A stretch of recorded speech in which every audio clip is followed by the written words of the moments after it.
Hello everyone, welcome back to my channel. तो आज के वीडियो में हम शुरू करने वाले हैं एनसीईआरटी ज्योग्राफी का क्लास 10 जो कि है कॉन्टेम्प्रेरी इंडिया 2। तो इसमें आज हम देखेंगे चैप्टर 1 जो कि है रिसोर्सेज एंड डेवलपमेंट। तो शुरू करते हैं हमारा आज का chapter. Everything available in our environment which can be used to satisfy our needs, provided it is technologically accessible, economically feasible, and culturally acceptable, can be termed as resource.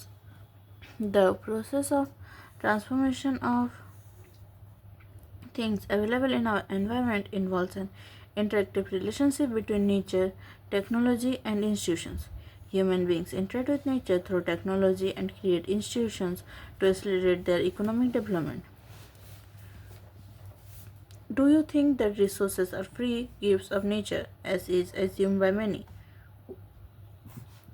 They are not. Resources are a function of human activities.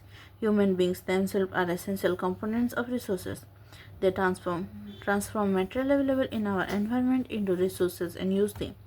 These resources can be classified in the following ways: on the basis of origin, biotic and abiotic; on the basis of exhaustibility, renewable and non-renewable; on the basis of ownership, individual, community, national and international; on the basis of status of development, potential, developed, stock and reserves.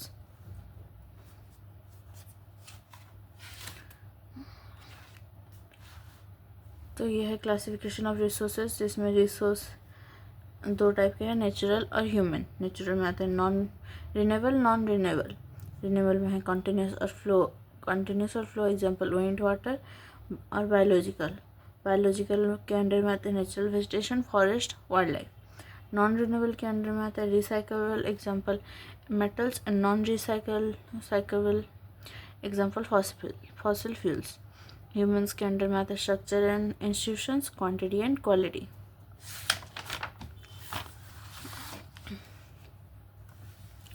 Types of resources on the basis of origin. Biotic resources.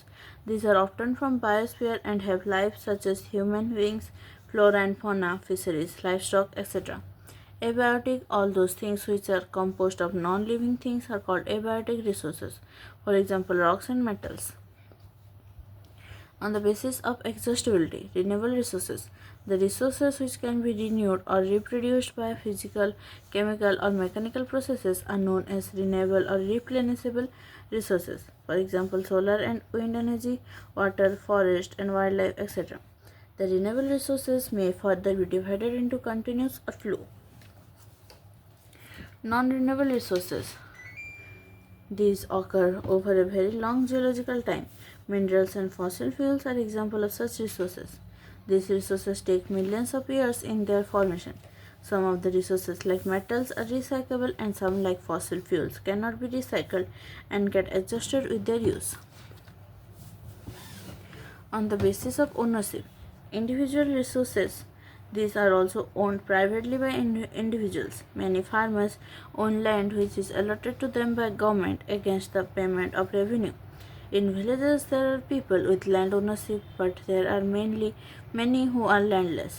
Urban people own plots, houses, and other property. Plantation, pasture lands, ponds, water in wells, etc. are some of the examples of resources ownership by individuals. Make a list of resources owned by your household. Community-owned resources. There are resources which are accessible to all the members of the community. Village commons, grazing grounds, burial grounds, village ponds, etc. Public parks, picnic spots, playgrounds in urban areas, and de facto accessible to all the people living there. National resources. Technically, all the resources belonging to the nation. The country has legal powers to acquire even private property for public good. You might have seen roads, canals, railways being constructed on fields owned by some individuals. Urban development authorities get empowered by the government to acquire land. All the minerals, water resources, forest, wildlife, land within the political boundaries and oceanic area up to 12 nautical miles, 22.2 km from the coast, termed as territorial water and resources therein belong to the nation. International resources. There are international institutions which regulate some resources. The oceanic resources beyond 200 nautical miles of the coastline of the country belong to open ocean, and no individual country can utilize these without the concurrence of international institutions. Do you know India has got the right to mine manganese nodules from the bed of the Indian Ocean, from that area which lies beyond the exclusive economic zone? Identify some other resources which are international in nature. On the basis of the status of development, potential resources, resources which are found in a region but have not been utilized. For example, the western parts of India, particularly Rajasthan and Gujarat, have enormous potential for the development of wind and solar energy, but so far these have not been developed properly. Developed resources, resources which are surveyed and their quality and quantity have been determined for utilization. The development of resources depends on technology and level of their feasibility. Stock, materials in the environment which have the potential to satisfy human needs, but human beings do not have the appropriate technology to assess these are included among stock. For example, water is a compound of two gases, hydrogen and oxygen. Hydrogen can be used as a resource of energy, but we do not have advanced technical know-how to use it for this purpose. Hence, it can be considered as stock. Reserves are the subset of the stock which can be put into use with the help of existing technical know-how, but their use has not been started. These can be used for meeting future requirements. River water can be used for generating hydroelectric power, but presently it is being utilized only to a limited extent. Thus, the water in the dams, forests, etc. is a reserve which can be used in the future. Development of resources. Resources are vital for human survival as well as for maintaining the quality of life. It was believed that resources are free gifts of nature. As a result, human beings use them indiscriminately, and this has led to the following major problems. Depletion of resources for satisfying the greed of a few individuals, accumulation of resources in few hands, which in turn divided the society into two segments, that means haves and have-nots, or rich and poor. Indiscriminate exploitation of resources has led to global ecological crises such as global warming, ozone-layer depletion, environmental pollution, and land degradation. An equitable distribution of resources has become essential for a sustained quality of life and global peace. If the present trend of resource depletion by a few individuals and countries continues, the future of our planet is in danger. Therefore, resource planning is essential for sustainable existence of all forms of life. Sustainable existence is a component of sustainable development. Sustainable development. Sustainable economic development means development should take place without damaging the environment, and development in the present should not compromise with the needs of the future generation. Rio de Janeiro Summit, Earth Summit 1992. In June 1992, more than 100 heads of states met in Rio de Janeiro in Brazil for the first International Earth Summit. The summit was convened for addressing urgent problems of environmental protection and socio-economic development at the global level. The assembled leaders signed the Declaration on Global Climatic Change and Biological Diversity. The Rio Convention endorsed the Global Forest Principles and adopted Agenda 21 for achieving sustainable development in the 21st century. Agenda 21. It is the declaration signed by world leaders in 1992 at the United Nations Conference on Environment and Development, which took place at Rio de Janeiro, Brazil. It aims at achieving global sustainable development. It is an agenda to combat environmental damage, poverty, disease through global cooperation on common interest, mutual needs, and shared responsibility. One major objective of the Agenda 21 is that every local government should draw its own local Agenda 21.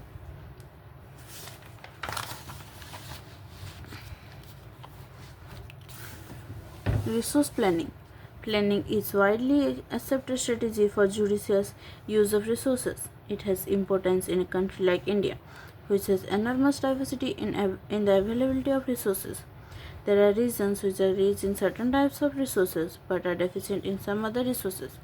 There are some regions which can be considered self-sufficient in terms of the availability of resources, and there are some regions which have acute shortage of some vital resources. For example, the states of Jharkhand, Chhattisgarh, and Madhya Pradesh are rich in minerals and coal deposits. Arunachal Pradesh has abundance of water resources but lacks in infrastructural development. The state of Rajasthan is very well endowed with solar and wind energy but lacks in water resources. The cold desert of Ladakh is relatively isolated from the rest of the country. It has very rich cultural heritage but is deficient in water, infrastructure, and some vital minerals.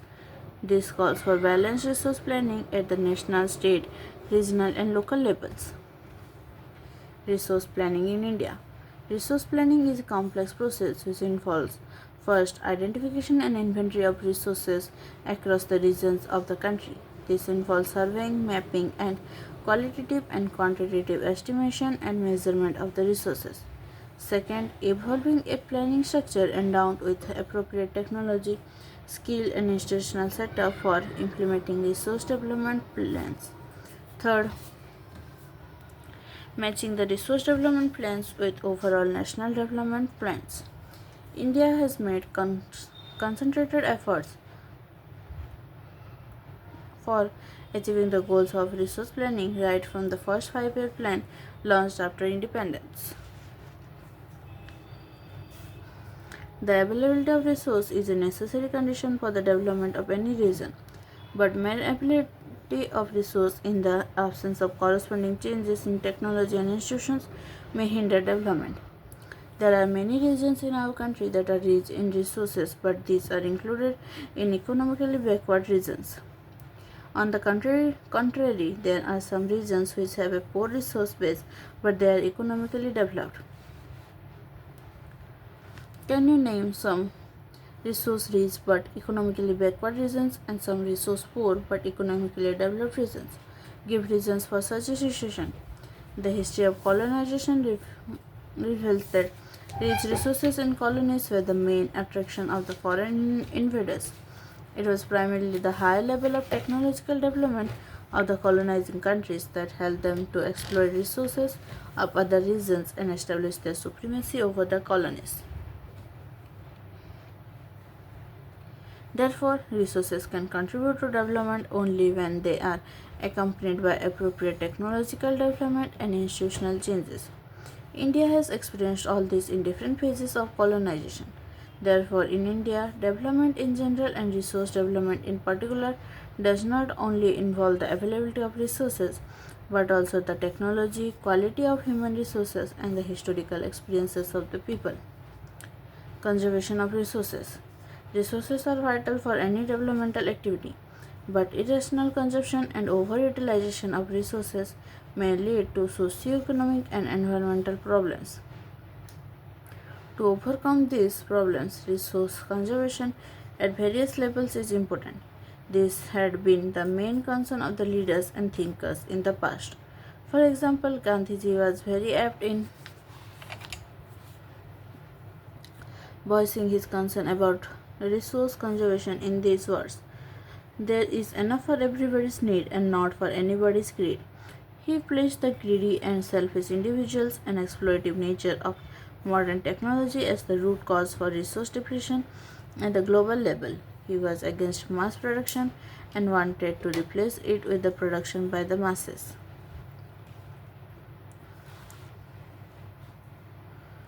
At the international level, the Club of Rome advocated resource conservation for the first time in a more systematic way in 1968. Subsequently, in 1974, Gandhian philosophy was once again presented by Schumacher in his book Small is Beautiful. The seminal contribution with respect to resource conservation at the global level was made by the Brundtland Commission Report 1987. This report introduced the concept of sustainable development and advocated it as means for resource conservation, which was subsequently published in a book entitled Our Common Future. Another significant contribution was made at the Earth Summit at Rio de Janeiro, Brazil in 1992. Land resources. We live on land, we perform our economic activities on land, and we use it in different ways. Thus, land is a natural resource of utmost importance. It supports natural vegetation, wildlife, human life, economic activities, transport, and communication systems. However, land is an asset of a finite magnitude. Therefore, it is important to use the available land for various purposes with careful planning. India has land under a variety of relief features, namely mountains, plateaus, plains, and islands. About 43% of the land area is plain, which provides facilities for agriculture and industries. Mountains account for 30% of the total surface area of the country and ensure perennial flow of some rivers, provide facilities for tourism and ecological aspects. About 27% of the area of the country is the plateau region. It possesses rich reserves of minerals, fossil fuels, and forest. Land utilization. Land resources are used for the following purposes: forest, land not available for cultivation, barren and wasteland, land put to non-agricultural uses, example buildings, roads, factories. Third, other uncultivated land excluding fallow land, permanent pastures and grazing land, land under miscellaneous tree crops groups not included in net zone area, cultivable waste and left uncultivated for more than 5 agricultural years, fallow lands, current fallow left without cultivation for 1 or less than 1 agricultural year, other than current fallow left uncultivated for the past 1 to 5 agricultural years. Net zone area, the physical extent of land on which crops are sown harvested, is known as net zone area. Area sown more than once in an agricultural year plus net zone area is known as cross cropped area. Land use pattern in India. The use of land is determined both by physical factors such as topography, climate, soil types, as well as human factors such as population density, technological capability, and culture and traditions, etc.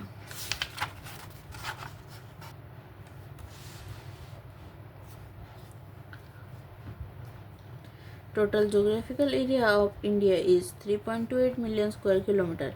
Land use data, however, is available for only 93% of the total geographical area because the land use reporting for most of the northeastern states except Assam has not been done fully. Moreover, some areas of Jammu and Kashmir occupied by Pakistan and China have also not been surveyed.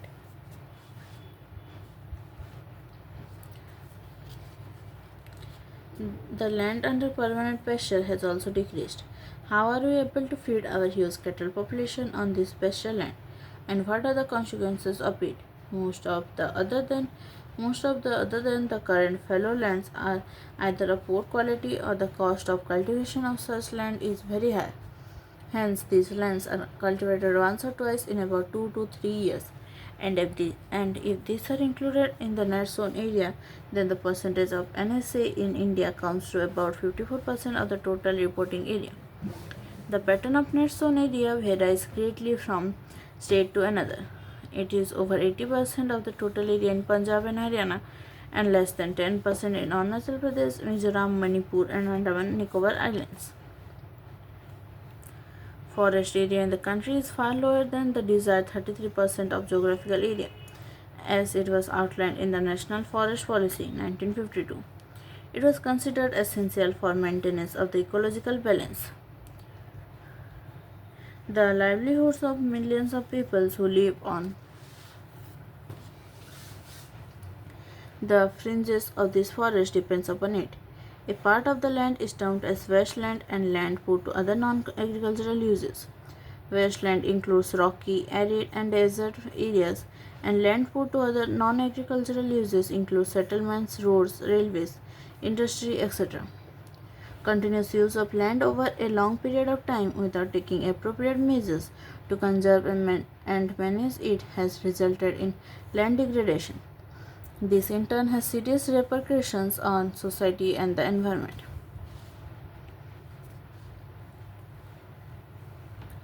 Land degradation and conservation measures. We have shared our land with the past generation and we will have to do so with the future generation too. 95% of our basic needs for food, shelter, and clothing are obtained from land. Human activities have not only brought about degradation of land but have also aggravated the pace of natural forces to cause damage to land. Some human activities such as deforestation, overgrazing, mining, and quarrying too have contributed significantly in land degradation.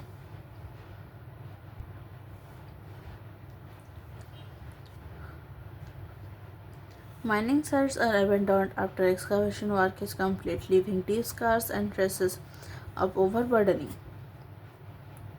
In states like Jharkhand, Chhattisgarh, Madhya Pradesh, and Odisha, deforestation due to mining have caused severe land degradation. In states like Gujarat, Rajasthan, Madhya Pradesh, and Maharashtra, overgrazing is one of the main reasons for land degradation. In the states of Punjab, Haryana, Western Uttar Pradesh, over irrigation is responsible for land degradation due to waterlogging, leading to increase in salinity and alkalinity in the soil. The mineral processing like grinding of limestone for cement industry and calcite and soapstone for ceramic industry generate huge quantity of dust in the atmosphere. It retards the process of infiltration of water into the soil after it settles down on the land. In recent years, industrial effluents as waste have become a major source of land and water pollution in many parts of the country. There are many ways to solve the problems of land degradation. Afforestation and proper management of grazing can help to some extent.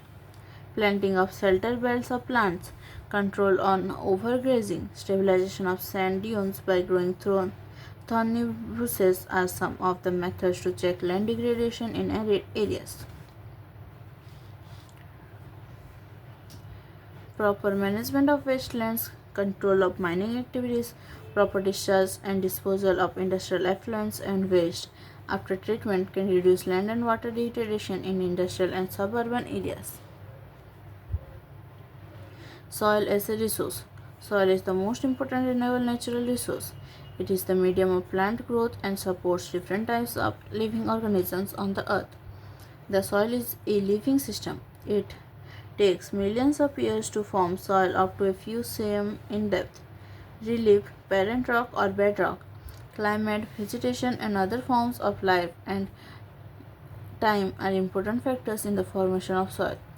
Various forces of nature, such as change in temperature, actions of running water, wind and glaciers, activities of decomposers, etc., contribute to the formation of soil. Chemical and organic changes which take place in the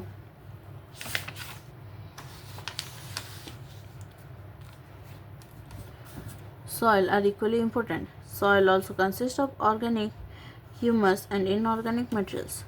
On the basis of the factors responsible for soil formation, color, thickness, texture, age, chemical, and physical properties, the soils of India are classified in different types. Classification of soils. India has varied relief features, landforms, climatic realms, and vegetation types. These have contributed in the development of various types of soil. Alluvial soil. This is the most widely spread and important soil. In fact, the entire northern plains are made of alluvial soil. These have been deposited by three important Himalayan river systems, the Indus, the Ganga, and the Brahmaputra. These soil also extend in Rajasthan and Gujarat through a narrow corridor. Alluvial soil is also found in the eastern coastal plains, particularly in the deltas of the Mahanadi and the Godavari, the Krishna and the Kaveri rivers. The alluvial soil consists of various proportions of sand, silt, and clay.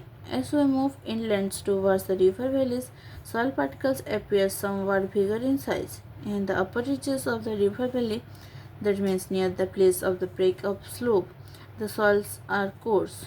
Such soils are more common in the Piedmont plains such as Dwars, Kos, and Terai.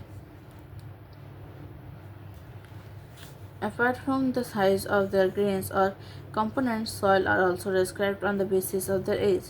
According to their age, alluvial soils can be classified as old alluvial Bhangar and new alluvial Khadar. The Bhangar soil has higher concentration of conker nodules than the Khadar. It has more fine particles and is more fertile than the Bhangar. Alluvial soil as a whole are very fertile. Mostly these soils contain adequate proportion of potash, phosphoric acid and lime, which are ideal for the growth of sugarcane, paddy, wheat and other cereal and pulse crops. Due to its high fertility, regions of alluvial soil are intensively cultivated and densely populated. Soils in the drier areas are more alkaline and can be productive after proper treatment and irrigation.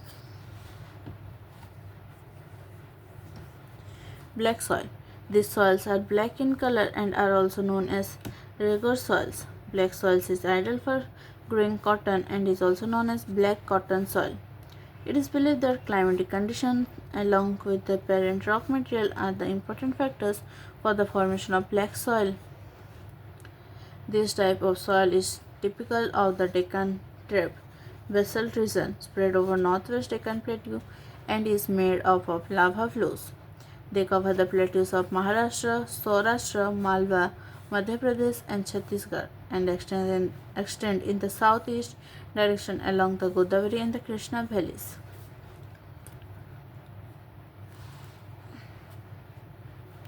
The black soils are made of extremely fine, that means clay material.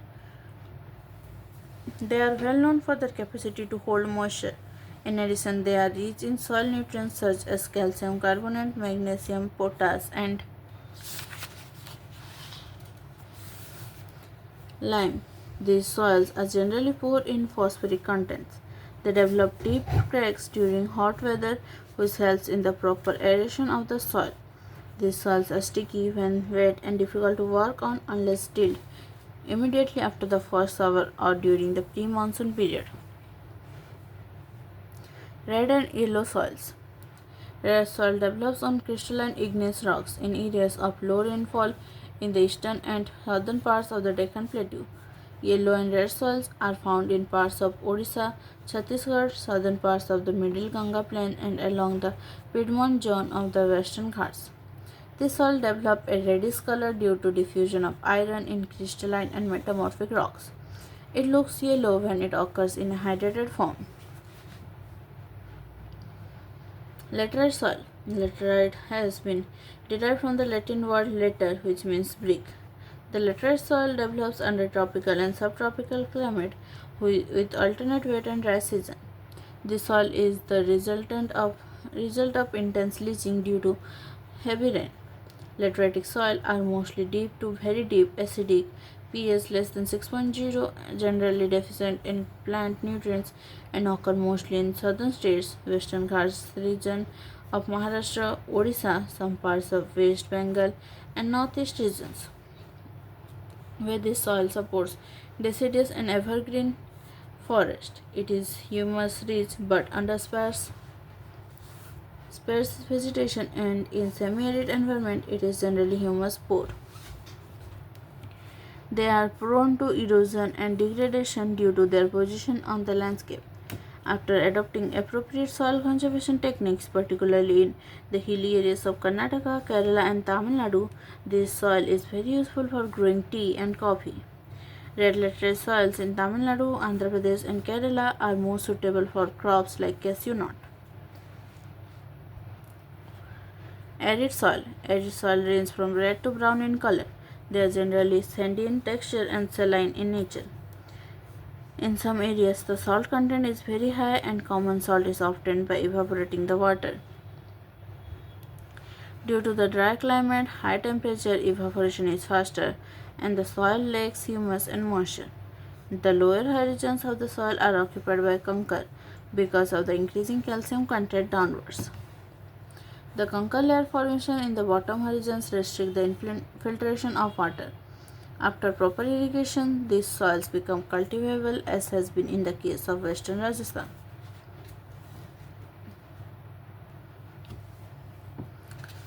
Forest soils.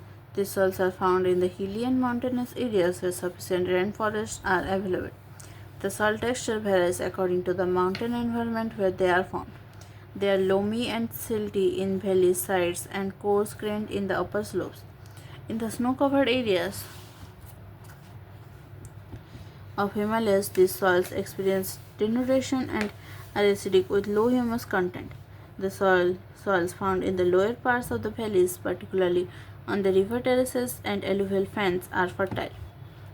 Soil erosion and soil conservation. The denudation of the soil cover and subsequent washing down is described as soil erosion. The processes of soil formation and soil and erosion go on simultaneously, and generally there is a balance between the two. Sometimes this balance is disturbed due to human activities like deforestation, overgrazing, construction and mining, etc., while natural forces like wind, glacier, and water lead to soil erosion. The running water cuts through the clay soil and makes deep channels as gullies. The land becomes unfit for cultivation and is known as badland. In the Chambal basin, such lands are called ravines. Sometimes water flows as heat over large areas down a slope. In such cases, the top soil is washed away. This is known as seed erosion. Wind blows loose soil off flat or stopping land known as wind erosion. Soil erosion is also caused due to defective methods of farming. Plowing in a wrong way, that means up and down the slope, form channels or for the quick flow of water, leading to soil erosion. Plowing along the contour lines can decelerate the flow of water down the slope. This is called contour plowing. Steps can be cut out on the slopes, making terraces. Terrace cultivation restricts erosion. Western and central Himalayas have well-developed terrace farming. Large fields can be divided into strips. Strips of grass are left to grow between the crops. This breaks off the force of the wind. This method is known as strip cropping. Planting lines of trees to create shelter also works in a similar way. Rows of such trees are called shelter belts. These shelter belts have contributed significantly to the stabilization of sand dunes and in stabilizing the desert in western India. State of India's environment. The village of Sukhomazri and the district of Jhabua have shown that it is possible to reverse land degradation. Tree density in Sukhomazri increased from 13 per hectare in 1976 to 1,272 per hectare in 1992. Regeneration of the environment leads to economic well-being as a result of greater resource availability, improved agriculture and animal care, and consequently increased incomes. Average annual household income in Sukhomazri ranged from Rs 10,000 to 15,000 between 1979 and 1984.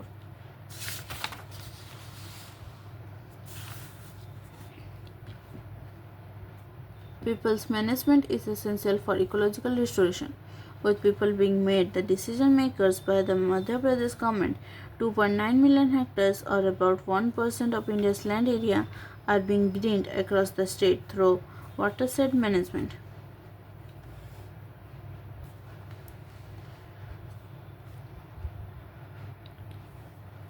तो ये है इस chapter का exercise और इसी के साथ हमारा चैप्टर 1 कंप्लीट हो गया है। तो अगर आप चैनल पर नए हैं तो चैनल को सब्सक्राइब कर दीजिए और नोटिफिकेशन आइकन पर क्लिक कर दीजिए ताकि आपको हर वीडियो के अपडेट्स मिल सकें। और अगर आपको वीडियो अच्छा लगे तो लाइक कर दीजिए, साथ ही अपने दोस्तों के साथ शेयर कीजिए ताकि उन्हें भी हेल्प हो सके। तो हमारा ये वीडियो यहीं तक था। Thank you, thanks for watching.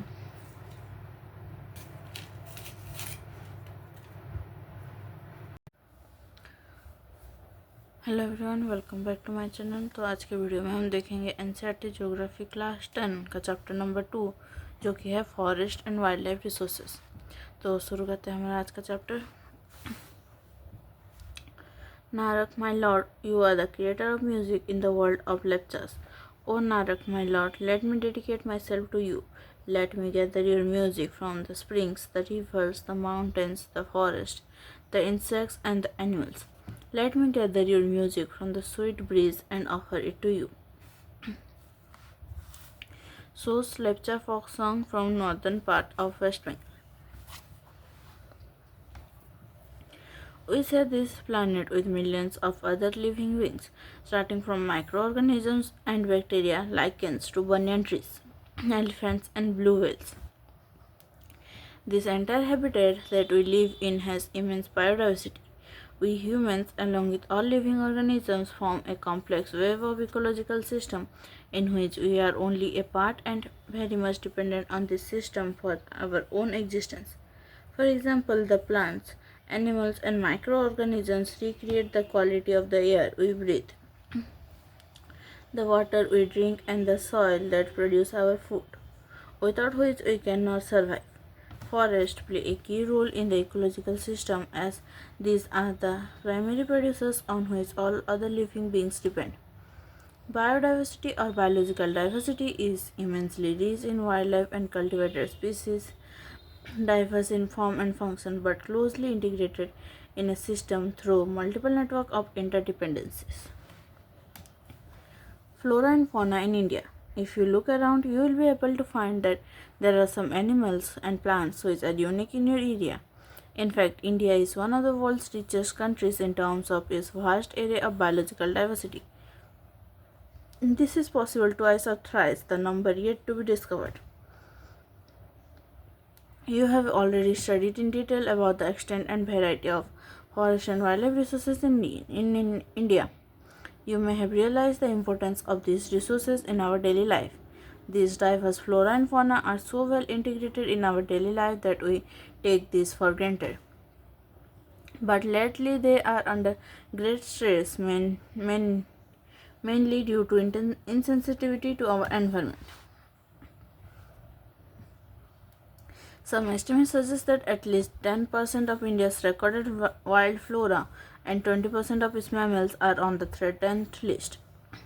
Many of these would now be categorized as critical, that is, on the verge of extinction, like the cheetah, pink-headed duck, mountain quail, forest-spotted owl, owlet, and plants like Madhuka insignis, a wild variety of mahua, and Hooverdia hepterinea, a species of grass. In fact, no one can say how many species may have already been lost. Today we only talk of the larger and more visible animals and plants that have become extinct, but what about smaller animals like insects and plants? Vanishing forest. The dimensions of deforestation in India are staggering. The forest and tree cover in country is estimated to 8,07,276 square kilometers, which is 24.5% of the total geographical area. Dense forest 12.4%, open forest 9.26%, and mangrove 0.15%. According to the State of Forest Report 2019, the dense forest cover has increased by 3,976 square kilometers since 2017. However, this apparent increase in forest cover is due to conservation measures, management interventions, and plantation, etc., by different agencies. Let us now understand the different categories of the existing plant and animal species based on the International Union for Conservation of Nature and Natural Resources (IUCN). We can classify as follows: normal species, species whose population levels are considered to be normal for their survival, such as cattle, sal, pine, rodents, etc. Endangered species. These are species which are in danger of extinction. The survival of such species is difficult if the negative factors that have led to a decline in their population continue to operate. The example of such species are black buck, crocodile, Indian wild ass, Indian rhino, lion-tailed macaw, Shanghai, brow-entered deer in Manipur, etc. Vulnerable species. These are species whose population has declined to levels from where it is likely to move into the endangered category in the near future if the negative factors continue to operate. The examples of such species are blue sheep, Asiatic elephant, Gangetic dolphin, etc. Rare species. Species with small population may move into the endangered or vulnerable category if the negative factors affecting them continue to operate. The example of such species are the Himalayan brown bear, wild Asiatic buffalo, desert fox, and hornbill, etc. Endemic species. These are the species which are only found in some particular areas, usually isolated by natural or geographical barriers. Examples of such species are the Andaman teal, Nicobar pigeon, Andaman wild pig, Mithun in Arunachal Pradesh. Extinct species. These are the species which are not found after searches of known or likely areas where they may occur. A species may be extinct from a local area, region, country, continent, or the entire earth. Examples of such species are the Asiatic cheetah, pink-head duck. Asiatic cheetah. Where did they go? The world's fastest land mammal, the cheetah, Echinus juventus, is a unique and specialized member of the cat family and can move at the speed of 112 km per hour. The cheetah is often mistaken for a leopard. Its distinguishing marks are the long teardrop-shaped lines on each side of the nose from the corner of its eyes to its mouth. Prior to the 20th century, cheetahs were widely distributed throughout Africa and Asia. Today, the Asian cheetah is nearly extinct due to a decline of available habitat and prey. The species was declared extinct in India long back in 1952. What are the negative factors that cause such fearful depletion of the flora and fauna? If you look around, you will be able to find out how we have transformed nature into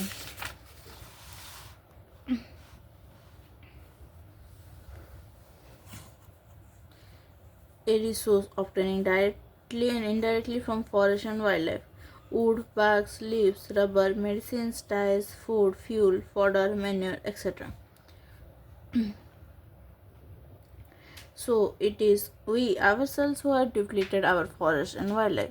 The greatest damage inflicted on Indian forest was during the colonial period due to the expansion of the railways, agriculture, commercial and scientific forestry, and mining activities. Even after independence,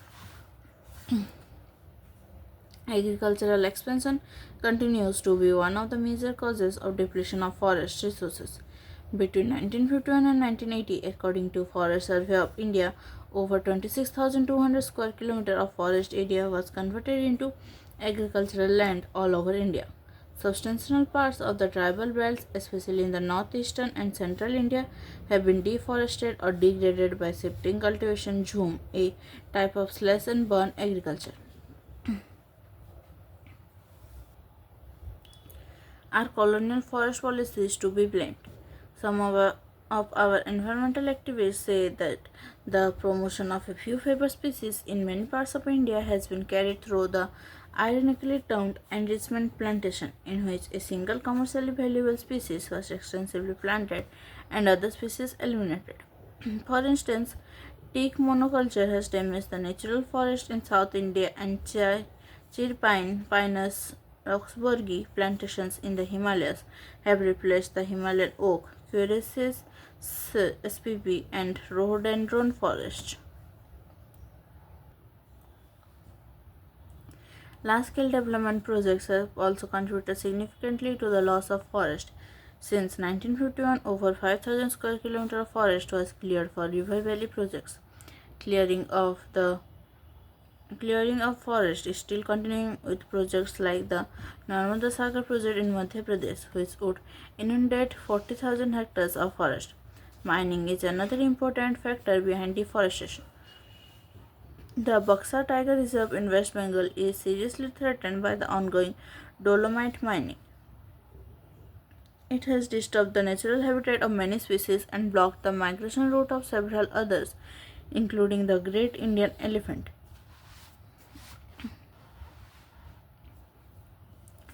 Many foresters and environmentalists hold the view that the greatest degrading factors Behind the depletion of forest resources are grazing and fuel wood collection.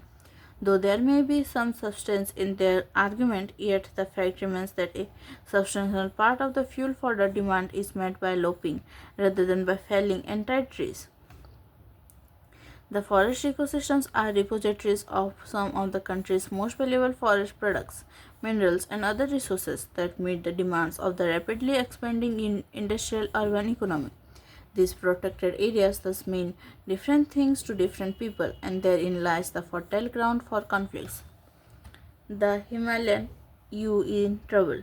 The Himalayan yew Texas vulciana is a medicinal plant found in various parts of Himachal Pradesh and Arunachal Pradesh. A chemical compound called Taxol is extracted from the bark, needles, twigs, and roots of this tree, and it has been successfully used to treat some cancers. The drug is now the biggest selling anti-cancer drug in the world.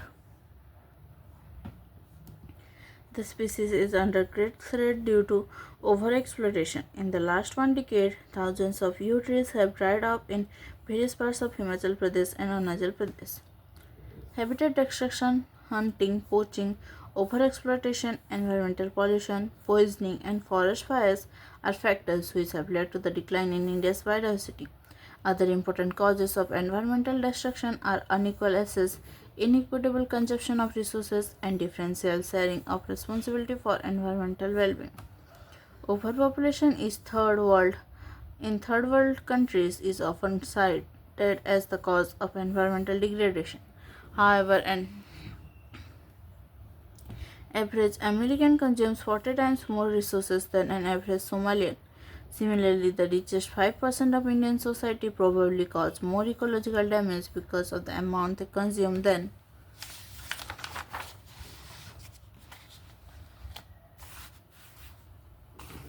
the poorest 25%. The farmer shares minimum responsibility for environmental well-being. The question is who is consuming what, from where, and how much? Do you know? Do you know that over half of India's natural forests are gone? One third of its wetlands drained out. 70% of its surface water bodies polluted.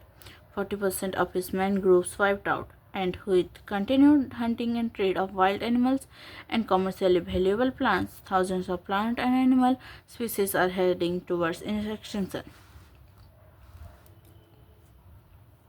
The destruction of forest and wildlife is not just a biological issue. The biological loss is strongly correlated with the loss of cultural diversity. Such losses have increasingly marginalized and impoverished many indigenous and other forest dependent communities who directly depend on various components of the forest and wildlife for food, drink, medicine, culture, spirituality, etc. Within the poor, women are affected more than men. In many societies, women bear the major responsibility of collection of fuel, fodder, water, and other basic subsistence needs. As these resources are depleting, the drudgery of women increases, and sometimes they have to walk more than 10 kilometers to collect these resources. This causes serious health problems for women and negligence of home and children because of the increased hours of work, which often has serious social implications. The indirect impact of the degradation, such as severe drought or deforestation induced floods, etc., also hits the poor the hardest. Poverty in these cases is a direct outcome of environmental destruction. Therefore, forest and wildlife are vital to the quality of life and environment in the subcontinent. It is imperative to adopt to sound forest and wildlife conservation strategies. Conservation of forest and wildlife in India. Conservation in the background of rapid decline in wildlife population and forestry has become essential. But why do we need to conserve our forest and wildlife? Conservation preserves the ecological diversity and our life support systems, water, air, and soil. It also preserves the genetic diversity of plants and animals for better growth of species and breeding. For example, in agriculture, we are still dependent on traditional crop varieties. Fisheries, too, are heavily dependent on the maintenance of aquatic biodiversity. In the 1960s and 1970s, conservationists demanded a national wildlife protection program. The Indian Wildlife Protection Act was implemented in 1972 with various provisions for protecting habitats. An All India list of protected species was also published. The thrust of the program was towards protecting the remaining population of certain endangered species by banning hunting, giving legal protection to their habitats, and restricting trade in wildlife. Subsequently, central and many state governments established national parks and wildlife sanctuaries, about which you have already studied. The central government also announced several projects for protecting specific animals which were gravely threatened, including the tiger, the one-horned rhinoceros, the Kashmir stag or hangul, three types of crocodiles, freshwater crocodile, saltwater crocodile, and the gharial, the Asiatic lion, and others. Most recently, the Indian elephant, black buck, chinkara, the great Indian bustard, Godawan, and the snow leopard, etc., have been given full or partial legal protection against hunting and trade throughout India. Project Tiger. Tiger is one of the key wildlife species in the faunal web. In 1973, the authorities realized that the tiger population had dwindled to 1,827 from an estimated 55,000 at the turn of the century.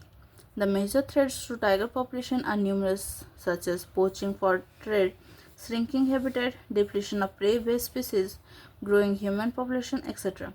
The trade of tiger skins and the use of their bones in traditional medicine, especially in the Asian countries, left the tiger population on the verge of extinction. Since India and Nepal provide habitat to about two-thirds of the surviving tiger population in the world, these two nations became prime targets for poaching and illegal trading. Project Tiger, one of the well-publicized wildlife campaigns in the world, was launched in 1973. Tiger conservation has been viewed not only as an effort to save an endangered species, but with equal importance as a means of preserving biotypes of sizable magnitude. Corbett National Park in Uttarakhand, Sundarbans National Park in West Bengal, Bandhavgarh National Park in Madhya Pradesh, Sariska Wildlife Sanctuary in Rajasthan, Manas Tiger Reserve in Assam, and Periyar Tiger Reserve in Kerala are some of the tiger reserves of India. The conservation projects are now focusing on biodiversity rather than on a few of its components.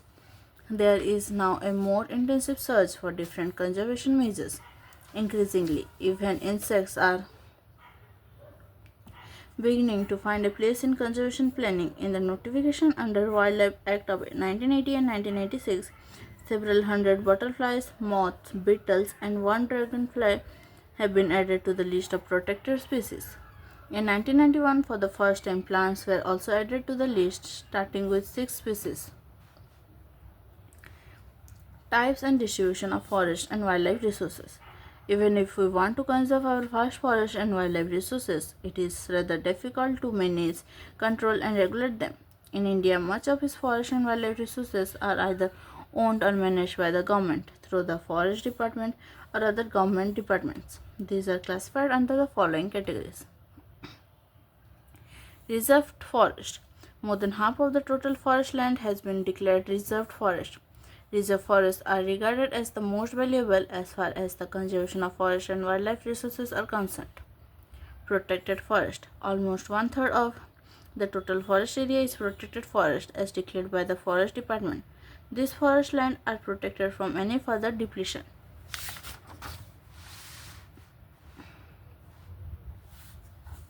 Unclassed forests. These are all other forests and wastelands belonging to both government and private individuals and communities. Reserved and protected forests are also referred to as permanent forest estates, maintained for the purpose of producing timber and other forest produce, and for protective reasons. Madhya Pradesh has the largest area under permanent forest, constituting 75% of its total forest area. Jammu and Kashmir, Andhra Pradesh, Uttarakhand, Kerala, Tamil Nadu, West Bengal, and Maharashtra have large percentage of reserve forests of its total forest area. Whereas Bihar, Haryana, Punjab, Himachal Pradesh, Odisha, and Rajasthan have a bulk of it under protected forest. All northeastern states and parts of Gujarat have a very high percentage of their forests as unclassed forests managed by local communities. Community and conservation. Conservation strategies are not new in our country. We often ignore that in India, forests are also home to some of the traditional communities. In some areas of India, local communities are struggling to conserve these habitats along with government officials, recognizing that only this will secure their own long-term livelihood. In Sariska Tiger Reserve, Rajasthan, villagers have fought against mining by citing the Wildlife Protection Act. In many areas, villagers themselves are protecting habitats and explicitly rejecting government involvement. The inhabitants of 5 villages in the Alwar district of Rajasthan have declared 1,200 hectares of forest as Bhairodev Dakav Sanctuary, declaring their own set of rules and regulations which do not allow hunting and are protecting the wildlife against any outside encroachments. Sacred groves, a wealth of diverse and rare species. Nature worship is an age-old tribal belief based on the premise that all creations of nature have to be protected. Such beliefs have preserved several virgin forests in pristine form called sacred groves, the forest of god and goddesses. These patches of forest or part of large forests have been left untouched by the local people and any interference with them is banned. Certain societies revere a particular tree which they have preserved from time immemorial. The Mundas and the Santhal of Chotanagpur region worship Mahua, Basia latifolia, and Kadamba and Anthocephalus kadamba trees, and the tribals of Odisha and Bihar worship the tamarind, Tamarindus indica, and mango, Menzifera indica trees during weddings. To many of us, people and banyan trees are considered sacred. Indian society comprises several cultures, each with its own set of traditional methods of conserving nature and its creations. Sacred qualities are often ascribed to springs, mountain peaks, plants, and animals which are closely protected. You will find troops of macaws and langurs around many temples. They are fed daily and treated as a part of temple devotees. In and around Vishnoi villages in Rajasthan, herd of black buck, chinkara, nilgai, and peacocks can be seen as an integral part of the community and nobody harms them. The tree is a peculiar organism of unlimited kindness and benevolence and makes no demand for its sustenance and extends generously the product of its life activity. It offers protection to all beings, offering shade even to the X-Men who destroy it. The famous Chipko movement in the Himalayas has not only successfully resisted deforestation in several areas but has also shown the community afforestation with indigenous species can be enormously successful. Attempts to revive the traditional conservation methods of or developing new methods of ecological farming are now widespread. Farmers and citizens groups like the Beach Bachao Andolon in Tehri and Navdanya have shown that adequate level of diversified crop production without the use of synthetic chemicals are possible and economically viable. In India, Joint Forest Management JFM program furnishes a good example for involving local communities in the management and restoration of degraded forest. The program has been in formal existence since 1988 when the state of Odisha passed the first resolution for joint forest management. JFM depends on the formation of local village institutions that undertake protection activities mostly on degraded forest land managed by the forest department. In return, the members of these communities are entitled to intermediary benefits like non-timber forest produce and share in the timber harvested by successful protection. The clear lesson from the dynamics of both environmental destruction and reconstruction in India is that local communities everywhere have to be involved in some kind of natural resource management. But there is still a long way to go before local communities are at the center stage in decision making. Except only those economic or developmental activities that are people centric, environmental friendly, and economically rewarding. तो ये है इस chapter का exercise और इसके साथ हमारे chapter complete हो गया है। तो आज की वीडियो में हमने चैप्टर नंबर 2 कंप्लीट कर दिया है। और अगर आप चैनल पर नए हैं तो चैनल को सब्सक्राइब कर दीजिए और नोटिफिकेशन आइकन पर क्लिक कर दीजिए ताकि आपको डेली वीडियो के अपडेट्स मिल सकें। और अगर आपको वीडियो अच्छी लगे तो लाइक कर दीजिए और अपने दोस्तों के साथ शेयर कीजिए ताकि उन्हें भी हेल्प हो सके।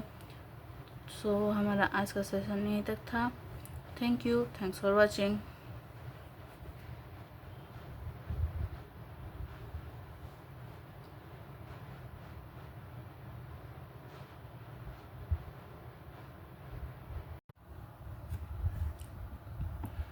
Hello everyone, welcome back to my channel. तो आज के वीडियो में हम देखने वाले हैं एनसीईआरटी क्लास 10 ज्योग्राफी, जिसमें आज हम देखेंगे चैप्टर 3 जो कि है वाटर रिसोर्सेज। तो शुरू करते हैं हमारा आज का chapter. Hey Pinky, did you see those awesome TV reports on floods in Assam? My God, what havoc they have created! It has destroyed and swept away everything in its path. Yes, Chintu, I did. Isn't it strange that water can give life and take life as well? What would we do without water? We need water to drink, cook our food, wash our clothes, and wash ourselves as well. My father was telling me that in his factory they need a lot of water for a number of things. Did you know that they even need water for cooling the machines? In fact, the factory runs on the power supplied by the hydel power plant. Now I can understand why, through the ages, we humans have chosen to live near water courses along the rivers and other water sources like springs, lakes, ponds, and oases.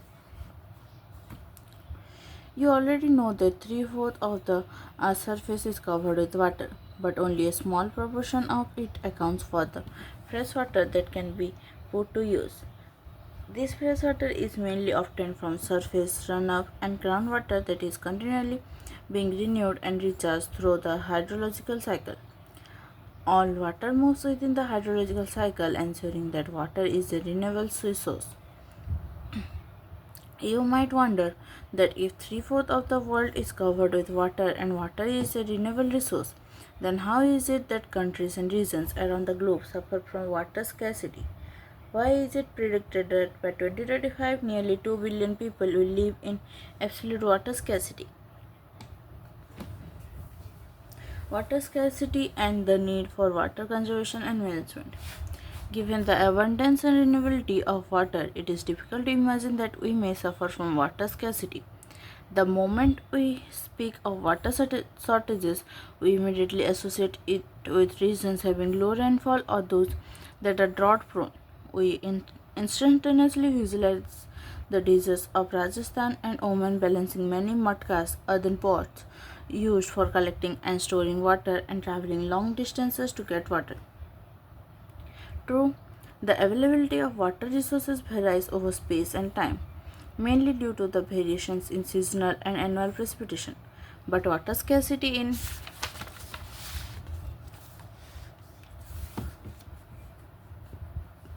most cases is caused by overexploitation, excessive use, and unequal access to water among different social groups. Where is then water scarcity likely to occur? As you have read in the hydrological cycle, fresh water can be obtained directly from precipitation, surface runoff, and groundwater. Is it possible that an area or region may have ample water resources but is still facing water scarcity? Many of our cities are such examples. Thus, water scarcity may be an outcome of large and growing population and consequent greater demands for water and unequal access to it. A large population requires more water not only for domestic use but also to produce more food. Hence, to facilitate higher food grain production, water resources are being overexploited to expand irrigated areas for dry season agriculture. Irrigated agriculture is the largest consumer of water. Now it is needed to revolutionize the agriculture through developing drought-resistant crops and dry farming techniques. You may have seen in many television advertisements that most farmers have their own wells and tube wells in their farms for irrigation to increase their produce. But have you ever wondered what this could result in? That that it may lead to falling groundwater levels, adversely affecting water availability and food security of the people. Post-independent India witnessed intensive industrialization and urbanization, creating vast opportunity for us. Today, large industrial houses are as commonplace as industrial units of many MNCs, multinational corporations.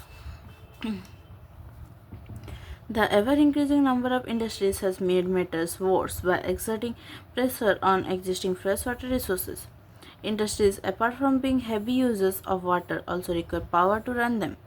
Much of this energy comes from hydroelectric power. Today in India, hydroelectric power contributes approximately 22% of the total electricity produced. Moreover, multiplying urban centers with large and dense populations and urban lifestyles have not only added to water and energy requirements but have further aggravated the problem. If you look into the housing societies or colonies in the cities, you will find that most of these have their own groundwater pumping devices to meet their water needs. Not surprisingly, we find that fragile water resources are being overexploited and have caused the depletion in several of the cities. So far, we have focused on the quantitative aspects of water scarcity. Now, let us consider another situation where water is sufficiently available to meet the needs of the people, but the area still suffers from water scarcity. This scarcity may be due to bad quality of water. Lately, there has been a growing concern that even if there is ample water to meet the needs of the people, much of it may be polluted by the domestic and industrial waste, chemicals, pesticides, and fertilizers used in agriculture, thus making it hazardous for human use. Government of India has accorded highest priority to improve the quality of life and enhance ease of living of people, especially those living in rural areas, by announcing the Jal Jeevan Mission. The goal of JJM is to enable every rural household get assured supply of potable piped water at a service level of 55 liters per capita per day regularly on long-term basis by ensuring functionality of the tap water connections. India's rivers, especially the smaller ones, have all turned into toxic streams, and even the big ones like the Ganga and Yamuna are far from being pure. The assault on India's river from population growth, agricultural modernization, urbanization, and industrialization is enormous and growing by the day. This entire life stands threatened. You may have already realized that the need of the hour is to conserve and manage our water resources, to safeguard ourselves from health hazards, to ensure food security, continuation of our livelihoods and productive activities, and also to prevent degradation of our natural ecosystems. Overexploitation and mismanagement of water resources will impoverish this resource and cause ecological crises that may have profound impact on our lives. Multipurpose river projects and integrated water resources management. But how do we conserve and manage water? Archaeological and historical records show that from ancient times we have been constructing sophisticated hydraulic structures like dams built of stone rubble, reservoirs or lakes, embankments and canals for irrigation. Not surprisingly, we have continued this tradition in modern India by building dams in most of our river basins. Hydraulic structures in ancient India. In the 1st century BCE, Sringavarapuram near Allahabad has sophisticated water harvesting system channeling the flood water of the river Ganga. During the time of Chandragupta Maurya, dams, lakes, and irrigation systems were extensively built.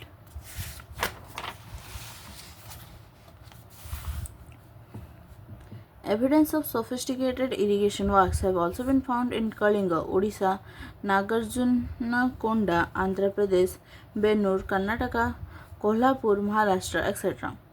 In the 11th century, Bhopal Lake, one of the largest artificial lakes of its time, was built. In the 14th century, the tank in the Hojkhas, Delhi was constructed by Iltutmish for supplying water to Siri fort area. What are dams and how do they help us in conserving and managing water?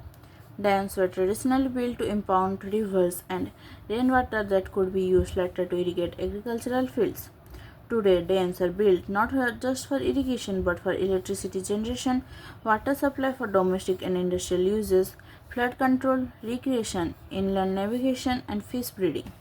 Hence, dams are now referred to as multi-purpose projects, where the many uses of the impounded water are integrated with one another.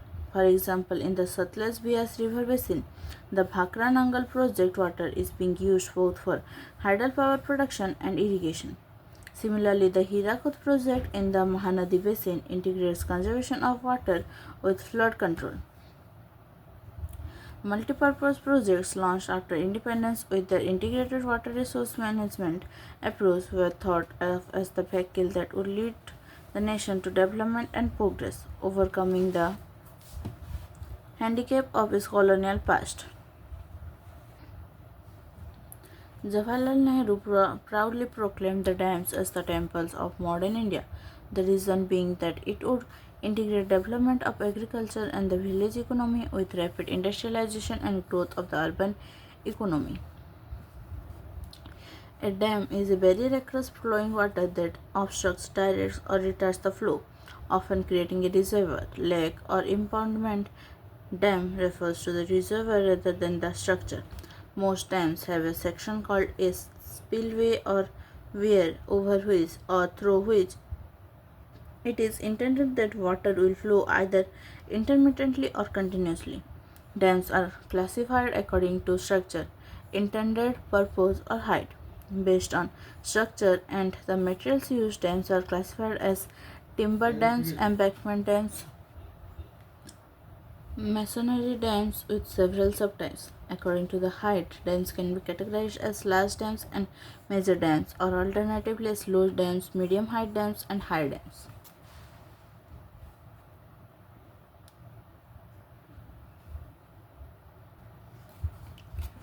We have sown the crops in Asar, will bring Bhadu in Bhadra. Floods have swollen the Damodar. The sailing boats cannot sail. O Damodar, we fall at your feet. Reduce the floods a little. Bhadu will come a year later. Let the boats sail on your surface. This popular Bhadu song in the Damodar Valley region narrates the troubles faced by people owing to the flooding of Damodar River, known as the River of Sorrow. In recent years, multipurpose projects and large dams have come under great scrutiny and opposition for a variety of reasons. Regulating and damming of rivers affect the natural flow, causing poor sediment flow and excessive sedimentation at the bottom of the reservoir, resulting in rockier stream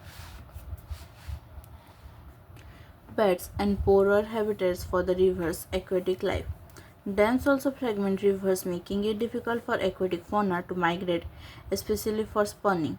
The reservoirs that are created on the floodplains also submerge the existing vegetation and soil, leading to its decomposition over a period of time. Multipurpose projects and large dams have also been the cause of many new environmental movements like the Narmada Bachao Andolon and the Tehri Dam Andolon, etc. Resistance to these projects has primarily been due to the large-scale displacement of local communities. Local people often had to give up the land, livelihood, and their means, assets, and control over resources for the greater good of the nation. So, if the local people are not benefiting from such projects, then who is benefited? Perhaps the landowners and large farmers, industrialists, and few urban centers. Take the case of landless in a village. Does he really gain from such a project? Narmada Bachao Andolon or Save Narmada Movement is a non-governmental organization that mobilized tribal people, farmers, environmentalists, and human rights activists against the Sardar Sarovar Dam being built across the Narmada River in Gujarat.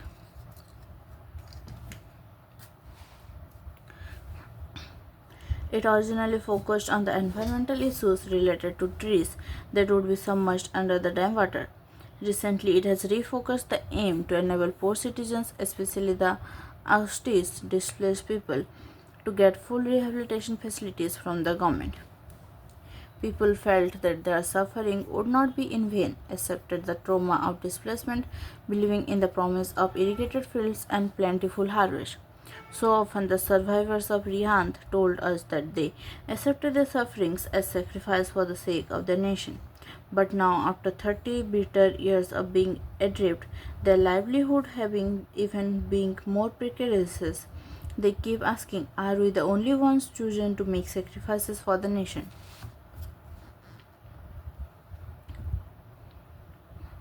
Do you know Sardar Sarovar Dam has been built over the Narmada River in Gujarat? This is one of the largest water resource projects of India covering four states Maharashtra, Madhya Pradesh, Gujarat, and Rajasthan. The Sardar Sarovar project would meet the requirement of water in drought prone and desert areas of Gujarat 9,490 villages and 173 towns, and Rajasthan 124 villages. Irrigation has also changed the cropping pattern of many regions, with farmers shifting to water intensive and commercial crops. This has great ecological consequences like salinization of the soil. At the same time, it has transformed the soil landscape, that means increasing the social gap between the richer landowners and the landless poor. As we can see, the dams and did create conflicts between people wanting different uses and benefits from the same water resources. In Gujarat, the Sabarmati Basin farmers were agitated and almost caused a riot over the higher priority given to water supply in urban areas, particularly during droughts. Interstate water disputes are also becoming common with regard to sharing the cost and benefits of the multipurpose project. Do you know Do you know that the Krishna Godavari dispute is due to the objections raised by Karnataka and Andhra Pradesh governments? It is regarding the diversion of more water at Koyna by the Maharashtra government for a multipurpose project. This would reduce downstream flow in their states with adverse consequences for agriculture and industry.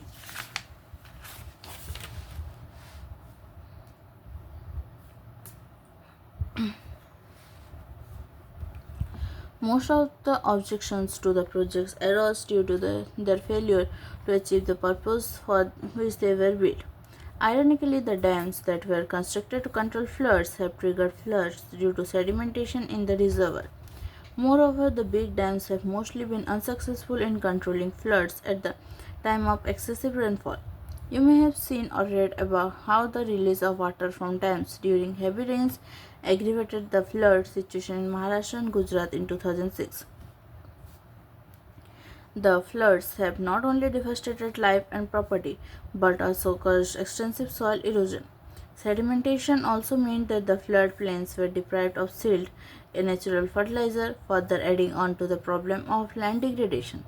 It was also observed that the multipurpose projects induced earthquakes, caused waterborne diseases and pests and pollution resulting from excessive use of water.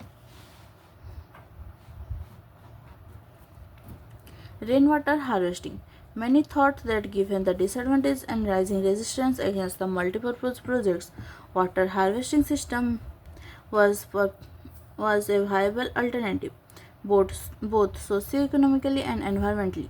In ancient India, along with the sophisticated hydraulic structures, there existed an extraordinary tradition of water harvesting system.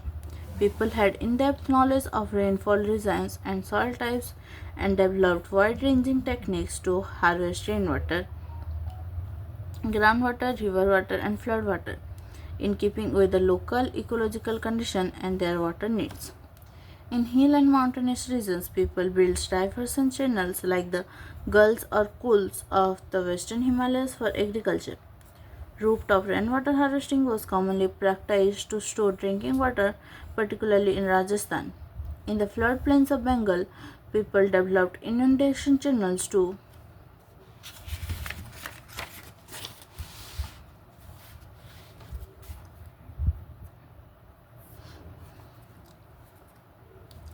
irrigate their fields. In arid and semi-arid regions, agricultural fields were converted into rainfed storage structures that allowed the water to stand and moisten the soil, like the khadins in Jaisalmer and Johats in other parts of Rajasthan. In the semi-arid and arid regions of Rajasthan, particularly in Bikaner, Phalodi, and Barmer, almost all the houses traditionally had underground tanks or tankas for storing drinking water. The tanks could be as large as a big room. One household in Phalodi had a tank that was 6.1 meters deep, 4.27 meters long, and 2.44 meters wide. The tankas were part of the well-developed rooftop rainwater harvesting system and were built inside the main house or the courtyard. They were connected to the sloping roofs of the houses through a pipe. Rain falling on the rooftops would travel down the pipe and was stored in these underground tankas. The first spell of rain was usually not collected as this would clean the roofs and the pipes. The rainwater from the subsequent showers was then collected. The rainwater can be stored in the tankas till the next rainfall, making it an extremely reliable source of drinking water when all other sources are dried up.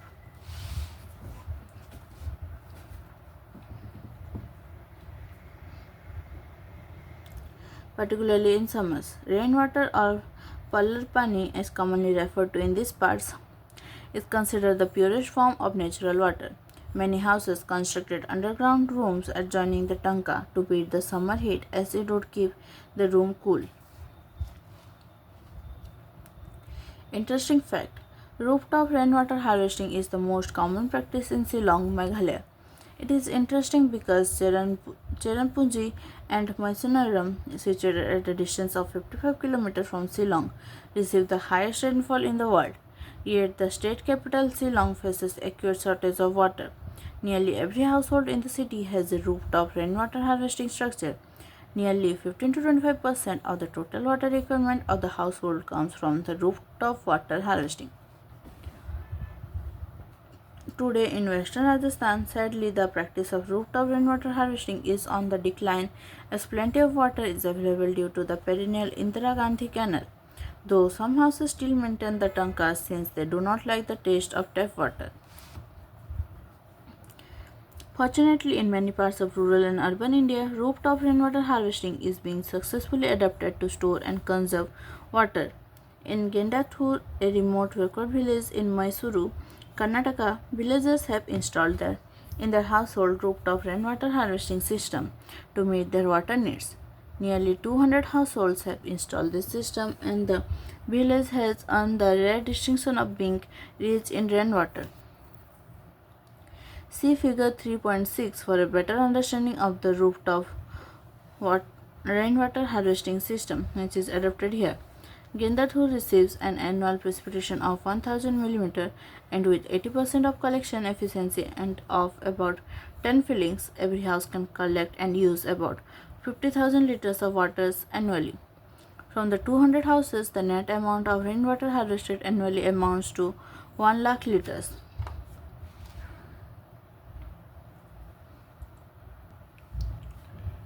Interesting fact: Tamil Nadu is the first state in India which has made rooftop rainwater harvesting structure compulsory to all the houses across the state. There are legal provisions to punish the defaulters.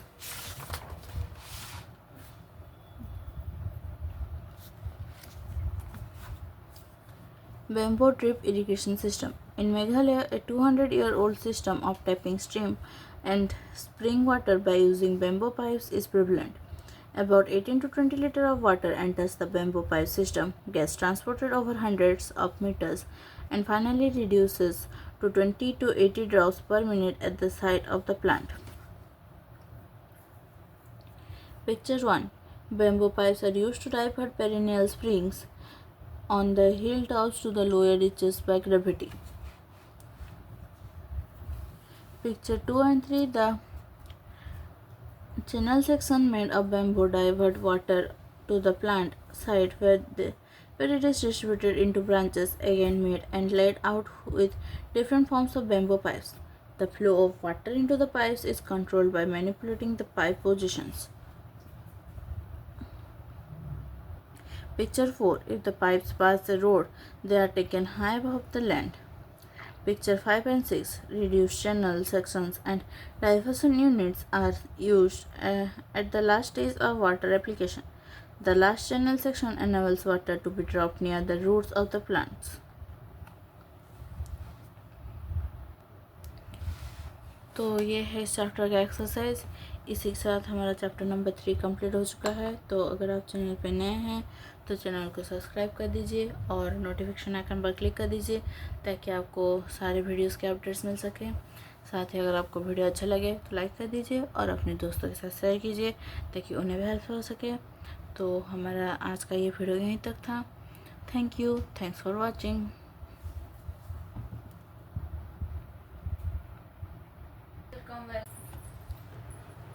Hello everyone, welcome back to my channel. तो आज की video में हम देखने वाले हैं NCERT geography class 10, जिसमें आज हम देखेंगे चैप्टर नंबर 4 जो कि है agriculture.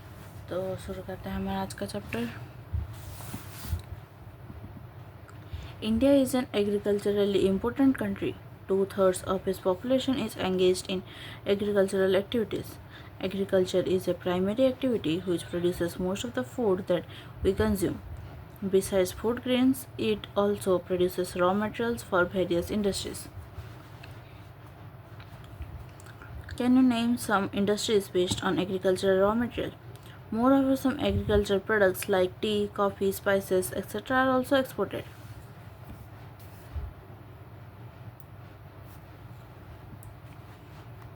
Types of farming. Agriculture is an age-old economic activity in our country.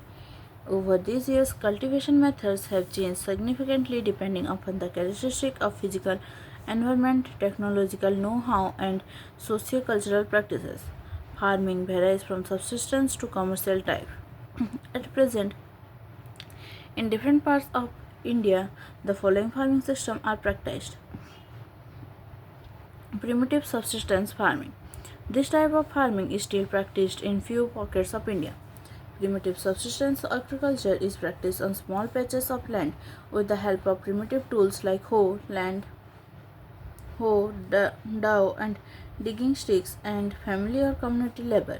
This type of farming depends upon monsoon, natural fertility of the soil, and the suitability of other environmental conditions to the crops grown. It is a slash and burn agriculture. Farmers clear a patch of land and produce cereals and other food crops to sustain their family. When the soil fertility decreases, the farmers shift and clear a fresh patch of land for cultivation. This type of shifting allows nature to replenish the fertility of the soil. Through natural processes, land productivity in this type of agriculture is low as the farmer does not use fertilizers or other modern inputs. It is known by different names in different parts of the country. Can you name some such type of farmings? It is zooming in northeastern states like Assam, Meghalaya, Mizoram, and Nagaland. Pomlu in Manipur, Dipa in Bastar district of Chhattisgarh, and in Andaman and Nicobar Island. Zooming. The slash and burn agriculture is known as milpa in Mexico and Central America. Conuco in Venezuela, Roca in Brazil, Mesul in Central Africa, Ladang in Indonesia, Ray in Vietnam.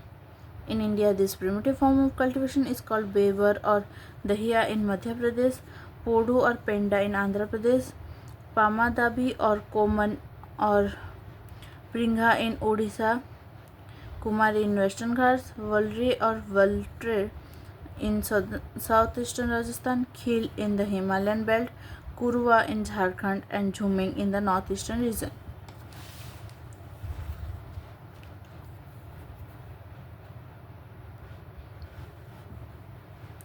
Rinjha lived with her family in a small village at the outskirts of Dipu in Assam. She enjoys watching her family members clearing, slashing, and burning a patch of land for cultivation. She often helps them in irrigating the fields with water running through a bamboo canal from the nearby spring. She loves the surroundings and wants to stay here as long as she can. But this little girl has no idea about the declining fertility of the soil, and her family search for fresh patch of land in the next season. Can you name the type of farming Rinja's family is engaged in? Can you enlist some crops which are grown in such farming? Intensive subsistence farming. This type of farming is practiced in areas of high population pressure on land. It is labor intensive farming, where high doses of biochemical inputs and irrigation are used for obtaining higher production. Can you name some of the states of India where such farming is practiced? Though the right of inheritance leading to the division of land among successive generations has rendered landholding size uneconomical, the farmer continued to take maximum output from the limited land in the absence of alternative source of livelihood. Thus, there is an enormous pressure on agricultural land. Commercial farming. The main characteristic of this type of farming is the use of higher doses of modern inputs, example high yielding variety seeds, chemical fertilizers, insecticides and pesticides in order to obtain higher productivity. The degree of commercialization of agriculture varies from one region to another. For example, rice is a commercial crop in Haryana and Punjab, but in Odisha it is a subsistence crop. Can you give some more example of crops which may be commercial in one region and may provide subsistence in another region? Plantation is also a type of commercial farming. In this type of farming, a single crop is grown on a large area. The plantation has an interface of agriculture and industry. Plantations cover large tracts of land using capital intensive inputs with the help of migrant laborers. All the produce is used as raw material in respective industries. In India, tea, coffee, rubber, sugarcane, banana, etc. are important plantation crops. Tea in Assam and North Bengal coffee in Karnataka are some of the important plantation crops grown in these states. Since the production is mainly for market, a well-developed network of transport and communication connecting the plantation areas, processing industries, and markets plays an important role in the development of plantations.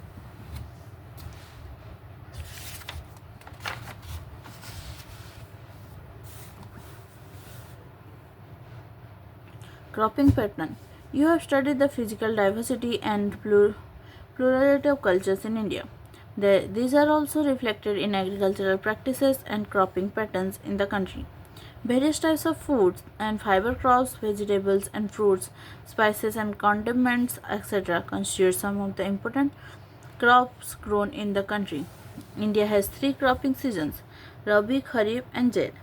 Rabi crops are sown in winter from October to December and harvested in summer from April to June. Some of the important Rabi crops are wheat, barley, peas, gram, and mustard.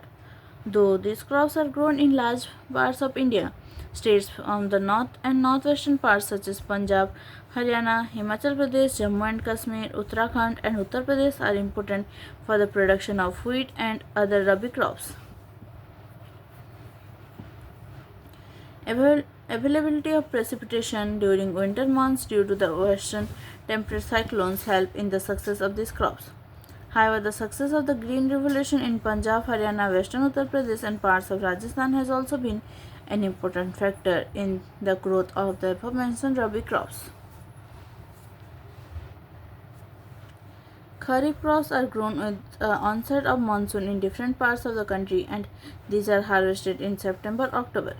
Important crops grown during this season are paddy, maize, jowar, bajra, tur, ahar, moong, urad, cotton, jute, groundnut, and soybean.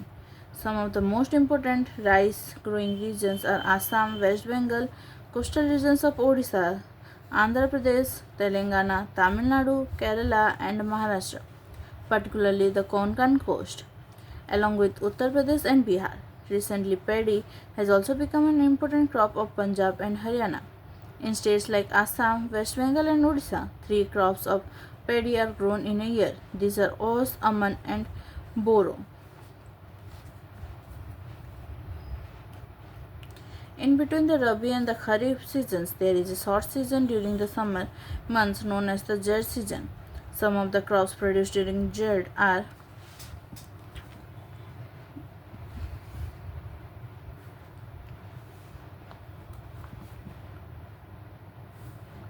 watermelon, muskmelon, cucumber, vegetables, and fodder crops. Sugarcane takes almost a year to grow. Major crops. A variety of food and non-food crops are grown in different parts of the country depending upon the variation in soil, climate, and cultivation practices.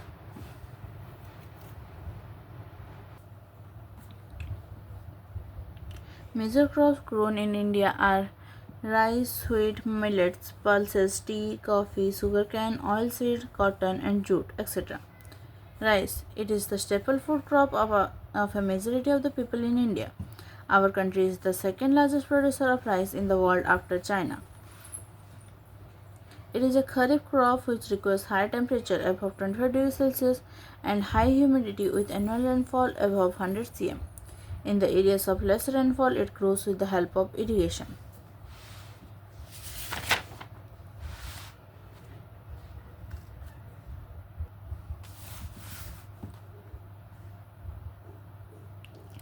Rice is grown in the plains of north and northeastern India, coastal areas, and the deltic regions. Development of dense network of canal irrigation and tube wells have made it possible to grow rice in areas of less rainfall such as Punjab, Haryana, and western Uttar Pradesh and parts of Rajasthan. Wheat. This is the second most important cereal crop. It is the main food crop in the north and northwestern part of the country. This rabi crop requires a cool growing season and a bright sunshine at the time of ripening. It requires 50 to 75 cm of annual rainfall evenly distributed over the growing season. There are two important wheat growing zones in the country: the Ganga Satluj plains in the northwest and black soil region of the Deccan. The major wheat producing states are Punjab, Haryana, Uttar Pradesh, Madhya Pradesh, Bihar, and Rajasthan. Millets. Jowar, bajra, and ragi are the important millets grown in India. Though these are known as coarse grains, they have very high nutritional value. For example, ragi is very rich in iron, calcium, other micronutrients, and roughage. Jowar is the third most important food crop with respect to area and production. It is a rain-fed crop mostly grown in the moist areas which hardly needs irrigation. Major jowar producing states are Maharashtra, Karnataka, Andhra Pradesh, and Madhya Pradesh. Bajra grows well on sandy soils and shallow black soil. Major bajra producing states are Rajasthan, Uttar Pradesh, Maharashtra, Gujarat, and Haryana.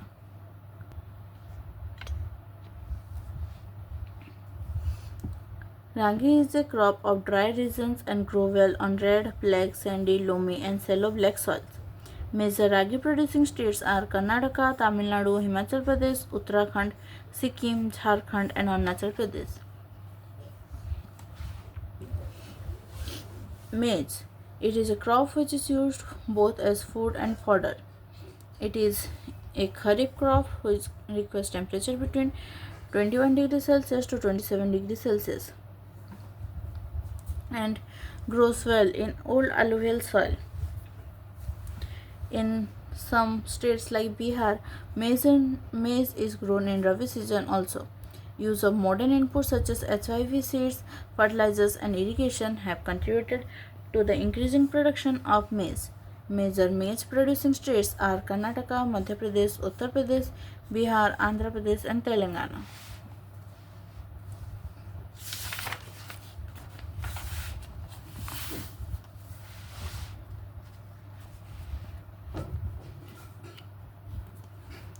Pulses. India is the largest producer as well as the consumer of pulses in the world. These are the major sources of protein in a vegetarian diet. Major pulses that are grown in India are tur, arhar, urad, moong, masoor, peas, and gram. Can you distinguish which of these pulses are grown in the Kharif season and which are grown in the Rabi season? Pulses need less moisture and survive even in dry conditions. Being leguminous crops, all these crops except arhar help in restoring soil fertility by fixing nitrogen from the air. Therefore, these are mostly grown in rotation with other crops. Major pulse producing states in India are Madhya Pradesh, Rajasthan, Maharashtra, Uttar Pradesh, and Karnataka.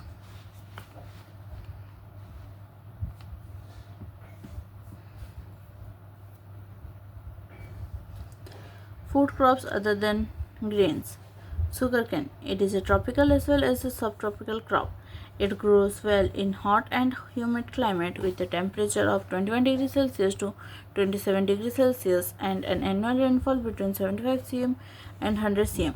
Irrigation is required in the regions of low rainfall. It can be grown on a variety of soils and needs manual labor from sowing to harvesting. India is the second largest producer of sugarcane only after Brazil. It is the main source of sugar, gur, jaggery, khansari, and molasses. The major sugarcane producing states are Uttar Pradesh, Maharashtra, Karnataka, Tamil Nadu, Andhra Pradesh, Telangana, Bihar, Punjab, and Haryana. Oilseeds. In 2018, India was the second largest producer of groundnut in the world after China. In rapeseed production, India was the third largest producer in the world after Canada and China in 2018. Different oilseeds are grown, covering approximately 12% of the total cropped area of the country. Main oilseeds produced in India are groundnut, mustard, coconut, sesame, til, soybean, castor seeds, cotton seeds, linseed, and sunflower. Most of these are edible and used as cooking mediums. However, some of these are also used as raw materials in the production of soap, cosmetics, and ointments. Groundnut is a kharif crop and accounts for about half of the major oilseeds produced in the country.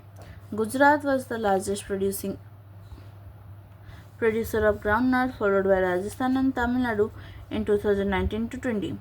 Linseed and mustards are rabi crops. Sesame is a kharif crop in north and rabi crop in South India. Castor seed is grown as both a rabi and kharif crop. Tea. Tea cultivation is an example of plantation agriculture. It is also an important beverage crop introduced in India initially by the British. Today, most of the tea plantations are owned by Indians. The tea plant grows well in tropical and subtropical climates, endowed with deep and fertile, well-drained soil rich in humus and organic matter. Tea bushes require warm and moist, frost-free climate all through the year. Frequent showers evenly distributed over the year ensure continuous growth of tender leaves. Tea is a labor-intensive industry. It requires abundant, cheap, and skilled labor. Tea is processed within the tea garden to restore its freshness. Major tea producing states are Assam, hills of Darjeeling and Jalpaiguri districts, West Bengal, Tamil Nadu, and Kerala. Apart from this, Himachal Pradesh, Uttarakhand, Meghalaya, Andhra Pradesh, and Tripura are also tea producing states in the country. In 2018, India was the second largest producer of tea after China. Coffee. Indian coffee is known in the world for its good quality. The Arabica variety, initially brought from Yemen, is produced in the country. This variety is in great demand all over the world. This variety, initially its cultivation was introduced on the Baba Budan hills, and even today its cultivation is confined to the Nilgiri in Karnataka, Kerala, and Tamil Nadu.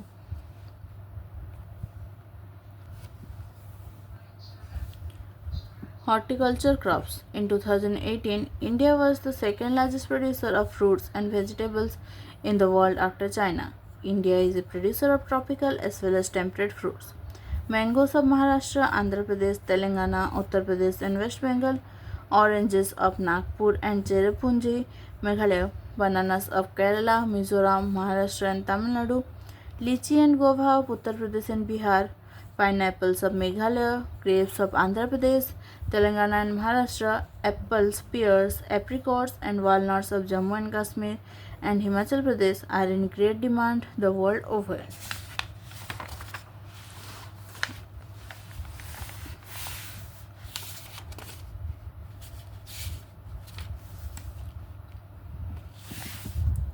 India is an important producer of pea, cauliflower, onion, cabbage, tomato, brinjal, and potato.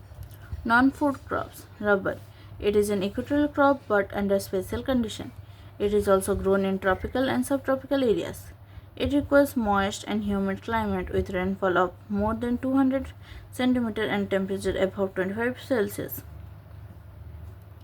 Rubber is an important industrial raw material. It is mainly grown in Kerala, Tamil Nadu, Karnataka, and Andaman and Nicobar Islands and Garo Hills of Meghalaya. Fiber crop.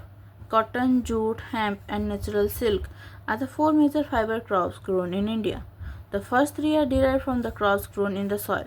The latter is obtained from cocoons of the silkworm fed on green leaves, especially mulberry.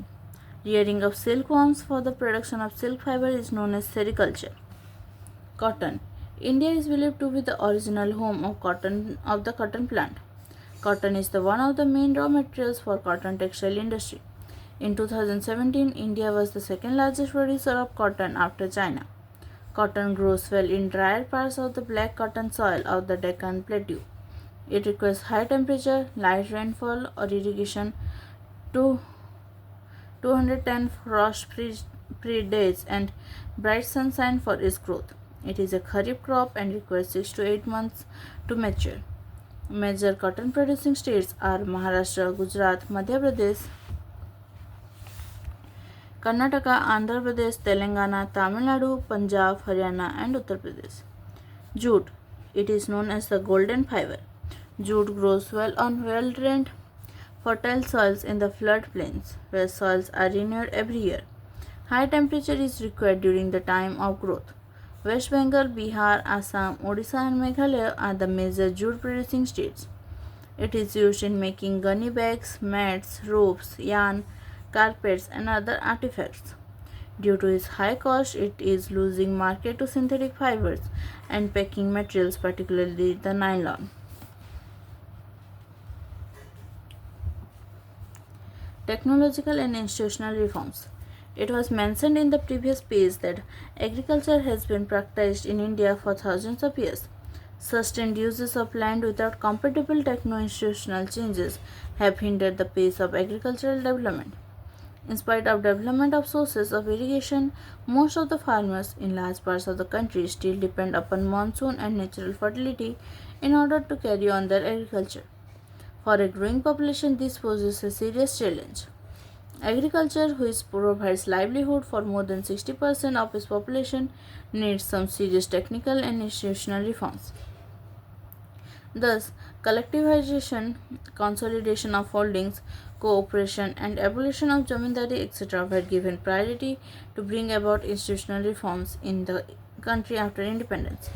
Land reform was the main focus of our first 5-year plan. The right of inheritance had already led to fragmentation of land holdings, necessitating consolidation of holdings.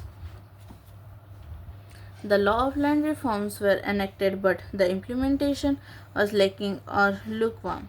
The Government of India embarked upon introducing agricultural reforms to improve Indian agriculture in the 1960s and 1970s. The Green Revolution, based on the use of packaged technology, and the White Revolution, Operation Flood, were some of the strategies initiated to improve the lot of Indian agriculture. But these too led to the concentration of development in few selected areas. Therefore, in the 1980s and 1990s, a comprehensive land development program was initiated, which included both institutional and technical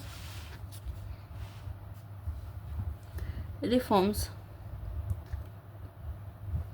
provision for crop insurance against drought, flood, cyclone, fire, and disease, establishment of Grameen banks, cooperative societies, and banks for providing loan facilities to the farmers at lower rates of interest were some important steps in this direction. Kisan Credit Card (KCC), Personal Accident Insurance Scheme (PAIS) are some other schemes introduced by the Government of India for the benefit of the farmers. Moreover, special weather bulletins and agricultural programs for farmers were introduced on the radio and television. The government also announces minimum support price, remunerative, and procurement prices for important crops to check the exploitation of farmers by speculators and middlemen. Bhudan Gramdan. Mahatma Gandhi declared Vinoba Bhave as his spiritual heir. He also participated in Satyagraha as one of the foremost Satyagrahis. He was one of the votaries of Gandhi's concept of Gram Swarajya. After Gandhiji's martyrdom, Vinoba Bhave undertook Padyatra to spread Gandhiji's message covered almost the entire country. Once, when he was delivering a lecture at Pochampalli in Andhra Pradesh, some poor landless villagers demanded some land for their economic well-being. Vinoba Bhave could not promise it to them immediately but assured them to talk to the government of India regarding provisions of land for them if they undertook cooperative farming. Suddenly, Sri Ramchandra Reddy stood up and offered 80 acres of land to be distributed among 80 landless villages. This act was known as Bhudan. Later, he travelled and introduced his ideas widely all over India. Some zamindars, owners of many villages, offered to distribute some villages among the landless. It was known as Gramdan. However, many landowners chose to provide some part of the land to the poor farmers due to the fear of Land Ceiling Act. This Bhudan Gramdan movement, initiated by Vinoba Bhave, is also known as the Bloodless Revolution. Contribution of agriculture to the national economy, employment and output. Agriculture has been the backbone of the Indian economy through its share in the gross domestic product (GDP) has registered a declining trend from 1951 onwards. According to the Census of India 2011, about 54.6% of the total workforce was engaged in agriculture and allied sector activities, which makes more than half of the Indian population dependent on agriculture for sustenance.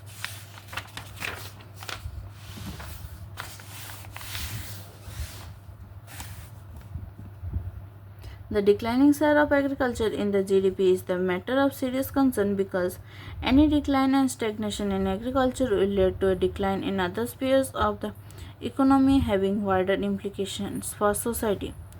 Considering the importance of agriculture in India, the Government of India made concentrated efforts to modernize agriculture. Establishment of Indian Council of Agricultural Research (ICAR), Agricultural University, veterinary services and animal breeding centers, horticulture development, research and development in the field of meteorology and weather forecast, etc. were given priority for improving Indian agriculture. Apart from this, improving the rural infrastructure was also considered essential for the same. In order to strengthen the support agriculture sector, several initiatives have been taken by the Government of India under the Atmanirbhar Bharat Abhiyan. From the table 4.1, it is clear that though the GDP growth rate is increasing over the years, it is not generating sufficient employment opportunities in the country. The growth rate in agriculture has been decelerating, which is an alarming situation. Today, Indian farmers are facing a big challenge from international competition and reduction in the public investment in agriculture sector. Subsidy on fertilizers is decreased, leading to increase in the cost of production. Moreover, reduction in import duties on agricultural products have proved detrimental to agriculture in the country. Farmers are withdrawing their investment from agriculture, causing a downfall in the employment in agriculture.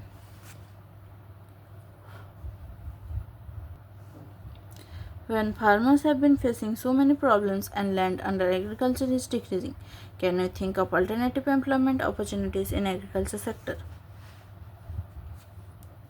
Why are farmers committing suicides in several states of the country? Impact of globalization on agriculture.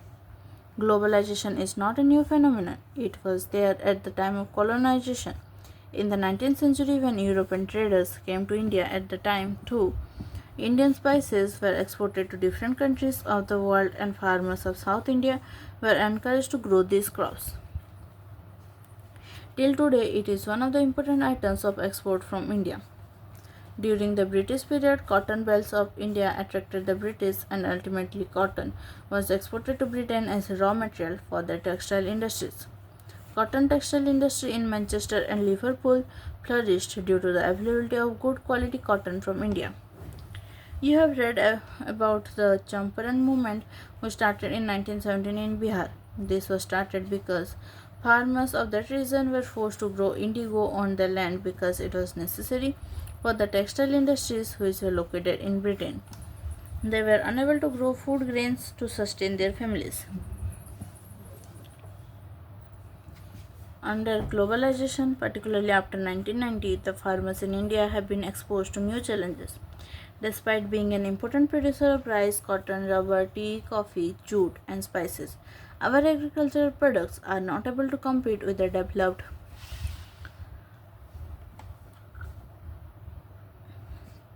countries because of the highly subsidized agriculture in those countries.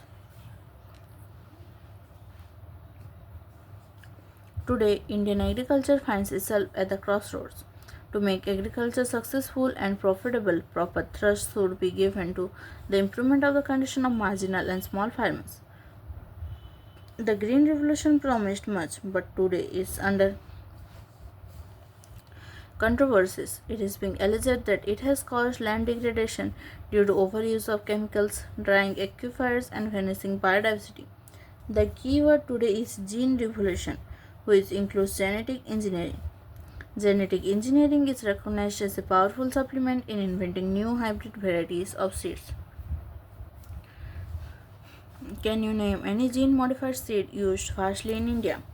In fact, organic farming is much in vogue today because it is practiced without factory made chemicals such as fertilizers and pesticides. Hence, it does not affect environment in a negative manner.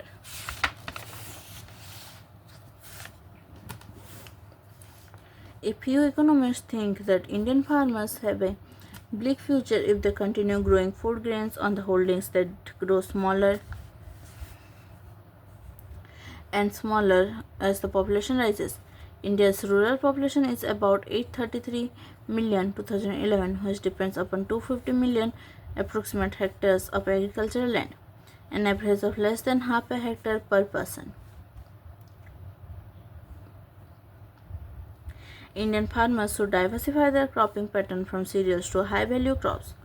This will increase incomes and reduce environmental degradation simultaneously because fruits, medicinal herbs, flowers, vegetables, biodiesel crops like jatropha and jojoba need much less irrigation, less than rice or sugarcane. India's diverse climate can be harnessed to grow a wider range of high value crops. Change in cropping pattern, for example from cereals to high value crops, will mean that India will have to import food. During 1960s, this would have been seen as a disaster. But if India imports cereals while exporting high value commodities, it will be following successful economies like Italy, Israel, and Chile. These countries export farm products, fruits, olives, specialty seeds, and wine, and import cereals. Are we ready to take this risk? Debate the issue.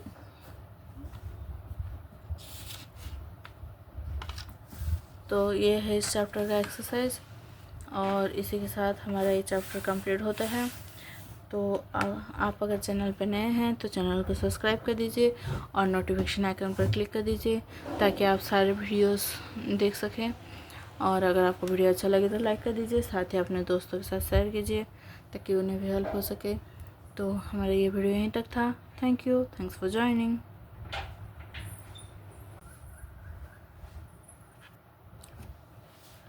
Hello everyone, welcome back to my channel. तो आज की video में हम देखने वाले हैं NCERT geography class 10 का chapter number 5 जो कि है मिनरल्स एंड एनर्जी रिसोर्सेज। तो शुरू करते हैं हमारा आज का chapter. Haban comes to Guwahati with his father from a remote village. He sees people getting into strange house-like objects which move along the road. He also sees a kitchen dragging a number of houses along with it. He is amazed and asked his father, "Why don't our houses move like the one we saw in Guwahati?"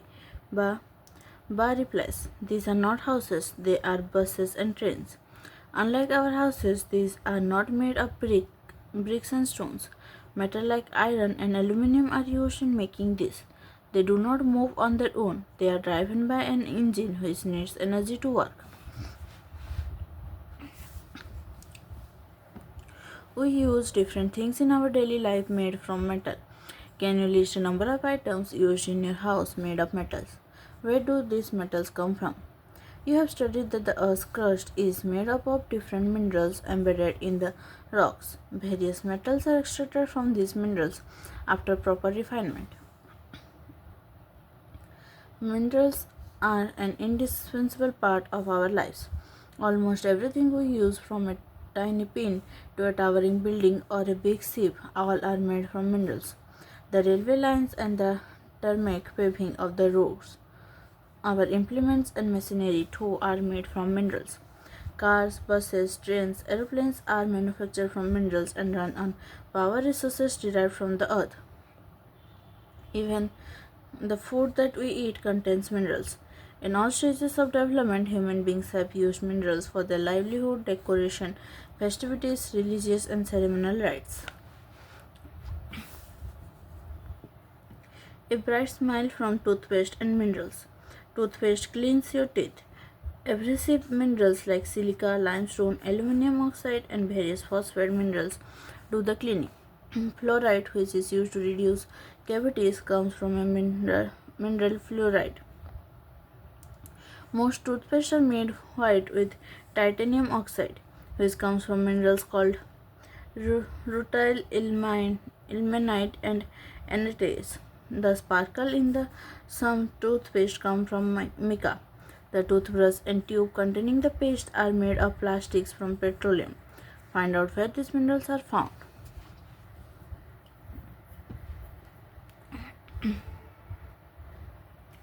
All living things need minerals. Life processes cannot occur without minerals. Although our mineral intake represents only about 0.3% of our total intake of nutrients, they are so potent and so important that without them, we would not be able to utilize the other 99.7% of foodstuffs.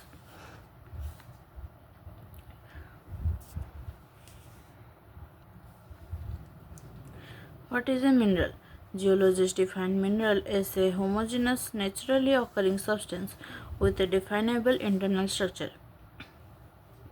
Minerals are found in varied forms in nature, ranging from the hardest diamond to the softest talc. Why are they so varied? You have already learnt about rocks. Rocks are a combination of homogeneous substances called minerals. Some rocks, for instance limestone, consist of a single mineral only, but majority of the rock consists of several minerals in varying proportions. Although over 2000 minerals have been identified, only a few are abundantly found in most of the rocks. A particular mineral that will be found from a certain combination of elements depends upon the physical and chemical conditions under which the material forms. This in turn results in a wider range of colors, hardness, crystal forms, luster, and density that a particular mineral possesses. Geologists use these properties to classify the minerals. Study of minerals by geographers and geologists. Geographers study minerals as part of Earth's crust for a better understanding of landforms. The distribution of mineral resources and associated economic activities are of interest to geographers.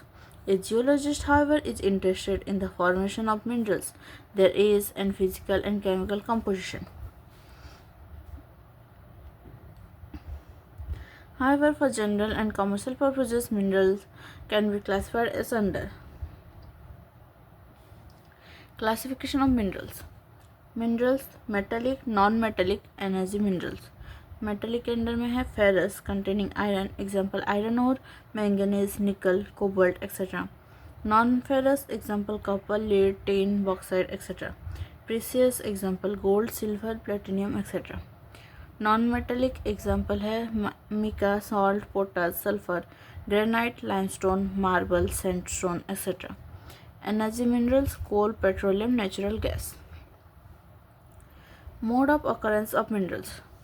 Where are these minerals found? Minerals are usually found in ores. The term ore is used to describe an accumulation of any mineral mixed with other elements. The mineral content of the ore must be in sufficient concentration to make its extraction commercially viable. The type of formation or structure in which they are found determines the relative ease with which mineral ores may be mined. This also determines the cost of extraction. It is therefore important for us to understand the main types of formation in which minerals occur. Minerals generally occur in these forms. In igneous and metamorphic rocks, minerals may occur in the cracks, surfaces, faults, or joints. The smaller occurrences are called veins and the larger are called lodes. In most cases, they are found when minerals in liquid or molten and gaseous forms are forced upward through cavities towards the Earth's surface. They cool and solidify as they rise. Major metallic minerals like tin, copper, zinc, and lead, etc., are often from veins and lodes. In sedimentary rocks, a number of minerals occur in beds or layers. They have been formed as a result of deposition, accumulation, and concentration in horizontal strata. Coal and some forms of iron ore have been concentrated as a result of long periods under great heat and pressure. Another group of sedimentary minerals include gypsum, potash, salt, and sodium salt. These are formed as a result of evaporation, especially in arid regions. Another mode of formation involves the decomposition of surface rocks and the removal of soluble constituents, leaving a residual mass of weathered material containing ores. Bauxite is formed this way.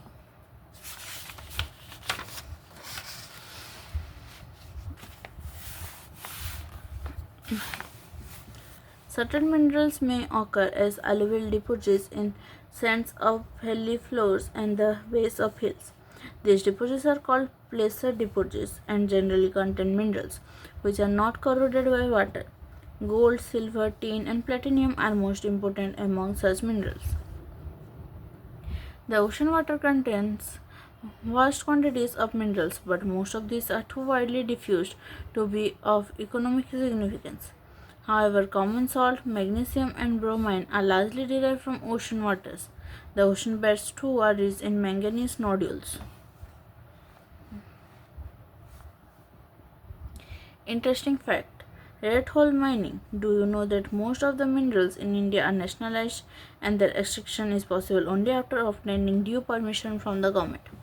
But in most of the tribal areas of the northeast India, minerals are owned by individuals or communities. In Meghalaya, there are large deposits of coal, iron ore, limestone, and dolomite, etc. Coal mining in Jubai and Chenunpuji is done by family member in the form of a long, narrow tunnel known as red hole mining. The National Green Tribunal has declared such activities illegal and recommended that they should be stopped forthwith. India is fortunate to have fairly rich and varied mineral resources. However, these are unevenly distributed. Broadly speaking, peninsular rocks contain most of the reserves of coal, metallic minerals, mica, and many other non-metallic minerals. Sedimentary rocks on the western and eastern flanks of the peninsula in Gujarat and Assam have most of the petroleum deposits. Rajasthan, with the rock system of the peninsula, has reserves of many non-ferrous minerals. The vast alluvial plains of North India are almost devoid of economic minerals. This variation exists largely because of the differences in the geological structure, processes, and time involved in the formation of minerals. Let us now study the distribution of a few major minerals in India. Always remember that the concentration of mineral in the ore, the ease of extraction, and closeness to the market play an important role in affecting the economic viability of a reserve. Thus, to meet the demand, a choice has to be made between a number of possible options. When this is done, a mineral deposit or reserve turns into a mine. Ferrous minerals. Ferrous minerals account for about three-fourths of the total value of the production of metallic minerals. They provide a strong base for the development of metallurgical industries. India exports substantial quantities of ferrous minerals after meeting her internal demands. Iron ore. Iron ore is the basic mineral and the backbone of the industrial development. India is endowed with fairly abundant resources of iron ore. India is rich in good quality iron ores. Magnetite is the finest iron ore with a very high content of iron, up to 70%. It has excellent magnetic qualities, especially valuable in electrical industry. Hematite ore is the most important industrial iron ore in terms of quantity used, but has slightly lower iron content than magnetite, 50 to 60%. In 2018-19, almost entire production of iron ore are 97% accrued from Odisha, Chhattisgarh, Karnataka, and Jharkhand. The remaining production 3% was from other states. Do you know Kudre in Kannada means horse? The highest peak in the western Ghats of Karnataka resembles the face of a horse. The Bailadila hills look like the hump of an ox and hence its name.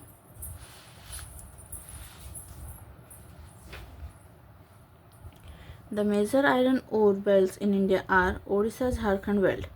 In Odisha, high-grade hematite ore is found in Badampahar mines in the Mayurbhanj and Kendujhar districts. In the adjoining Singhbhum district of Jharkhand, hematite iron ore is mined in Gua and Noa Mundi.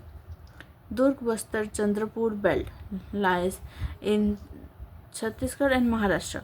Very high-grade hematites are found in the famous Bailadila range of hills in the Bastar district of Chhattisgarh. The range of hills comprises of 14 deposits of super high-grade hematite iron ore. It has the best physical properties needed for steel making. Iron ore from these mines is exported to Japan and South Korea via Visakhapatnam port. Ballari, Chitradurga, Chikamagaluru, Tumakuru belt in Karnataka has large reserves of iron ore. The Kudremukh mines located in western Ghats of Karnataka are a 100% export unit. Kudremukh deposits are known to be one of the largest in the world. The ore is transported as slurry through a pipeline to a port near Mangaluru. Maharashtra Goa belt includes the state of Goa and Ratnagiri district of Maharashtra. Though the ores are not of very high quality, yet they are efficiently exploited. Iron ore is exported through Marmagao port. Manganese. Manganese is mainly used in the manufacturing of steel and ferromanganese alloy. Nearly 10 kg of manganese is required to manufacture 1 ton of steel. It is also used in manufacturing bleaching powder, insecticides, and paints. Non-ferrous minerals. India's reserves and production of non-ferrous minerals is not very satisfactory. However, these minerals, which include copper, bauxite, lead, zinc, and gold, play a vital role in a number of metallurgical, engineering, and electrical industries. Let us study the distribution of copper and bauxite.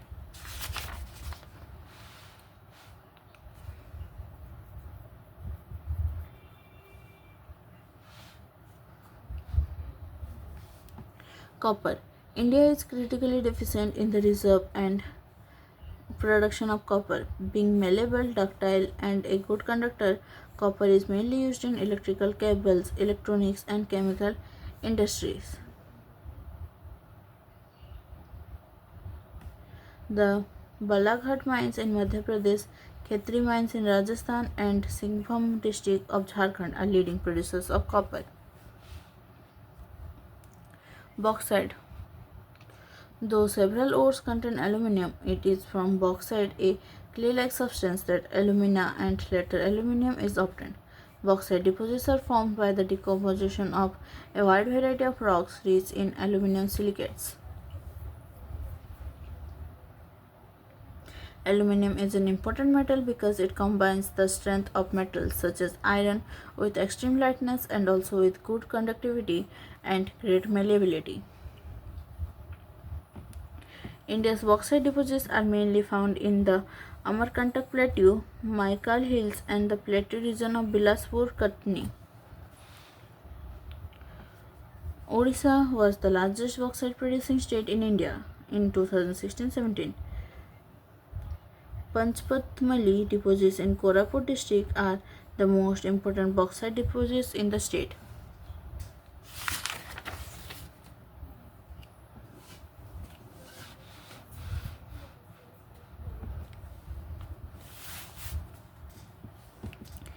Interesting fact: after the discovery of aluminum, Emperor Napoleon III wore buttons and hooks on his clothes made of aluminum and served food to his more illustrious guests in aluminum utensils, and the less honorable ones were served in gold and silver utensils. 30 years after this incident, aluminum bowls were most common with the beggars in Paris. Non-metallic minerals. Mica is a mineral made of a series of plates or leaves. It splits easily into thin sheets. These sheets can be so thin that 1,000 can be layered into a mica sheet of a few centimeters high. Mica can be clear, black, green, red, yellow, or brown. Due to its excellent dielectric strength, low power loss factor, insulating properties, and resistance to high voltage, mica is one of the most indispensable minerals used in electric and electronic industries. Mica deposits are found in the northern edge of the Chota Nagpur Plateau. Koderma Gaya Hazaribagh belt of Jharkhand is the leading producer. In Rajasthan, the major mica producing area is around Ajmer. Nellore mica belt of Andhra Pradesh is also an important producer in the country.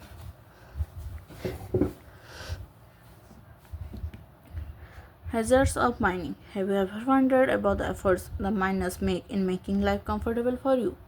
What are the impacts of mining on the health of the miners and the environment? The dust and noxious fumes inhaled by miners make them vulnerable to pulmonary diseases. The risk of collapsing mine roofs, inundation, and fires in coal mines are a constant threat to miners. The water sources in the region get contaminated due to mining. Dumping of waste and slurry leads to degradation of land soil and increase in stream and river pollution. Rock minerals. Limestone is found in association with rocks composed of calcium carbonates or calcium and magnesium carbonates. It is found in sedimentary rocks of most geological formation. Limestone is the basic raw material for the cement industry and essential for smelting iron ore in the blast furnace. Stricter safety regulations and implementation of environmental laws are essential to prevent mining from becoming a killer industry. Conservation of minerals. We all appreciate the strong dependence of industry and agriculture upon mineral deposits and the substances manufactured from them. The total volume of workable mineral deposits is an insignificant fraction, that means 1% of the Earth's crust. We are rapidly consuming mineral resources that required millions of years to be created and concentrated. The geological processes of mineral formation are so slow that the rates of replenishment are infinitely small in comparison to the present rates of consumption. Mineral resources are therefore finite and non-renewable. These mineral deposits are our country's extremely valuable but short-lived possessions. Continued extraction of ores leads to increasing costs as mineral extraction comes from greater depths along with decrease in quality.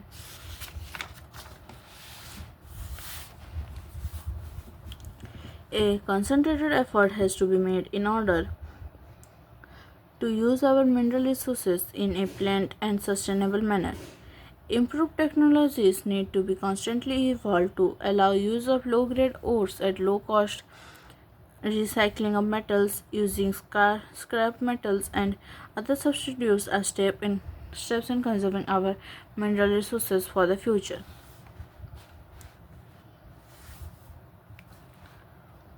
Energy resources. Energy is required for all activities. It is needed to cook, to provide light and heat, to propel vehicles, and to drive machineries in industries. Energy can be generated from fuel, minerals like coal, petroleum, natural gas, uranium, and from electricity. Energy resources can be classified as conventional and non conventional sources. Conventional sources include firewood, kettle dung cake, coal, petroleum, natural gas, and electricity, both hydel and thermal. Non conventional sources include solar, wind, tidal, geothermal, biogas, and atomic energy. Firewood and kettle dung cake are most common in rural India. According to one estimate, more than 70% energy requirement in rural households is met by these two. Continuation of this is increasingly becoming difficult due to decreasing forest area. Moreover, using dung cake too is being discouraged because it consumes most valuable manure which could be used in agriculture. Conventional sources of energy. Coal. In India, coal is the most abundantly available fossil fuel. It provides a substantial part of the nation's energy needs. It is used for power generation, to supply energy to industry as well as for domestic needs. India is highly dependent on coal for meeting its commercial energy requirements. As we are already aware that coal is formed due to compression of plant material over millions of years, coal therefore is found in a variety of forms depending on the degrees of compression and the depth and time of burial. Decaying plants in swamps produce peat, which has a low carbon and high moisture contents and low heating capacity. Lignite is a low-grade brown coal which is soft with high moisture content. The principal lignite reserves are in Neyveli in Tamil Nadu and are used for generation of electricity. Coal that has been buried deep and subjected to increased temperature is bituminous coal. It is the most popular coal in commercial use. Metallurgical coal is high-grade bituminous coal which had a special value for smelting iron in blast furnaces. Anthracite is the highest quality hard coal. In India, coal occurs in rock series of two main geological ages, namely Gondwana, a little over 200 million years in age, and in tertiary deposits which are only about 55 million years old. The major resources of Gondwana coal, which are metallurgical coal, are located in Damodar Valley, West Bengal.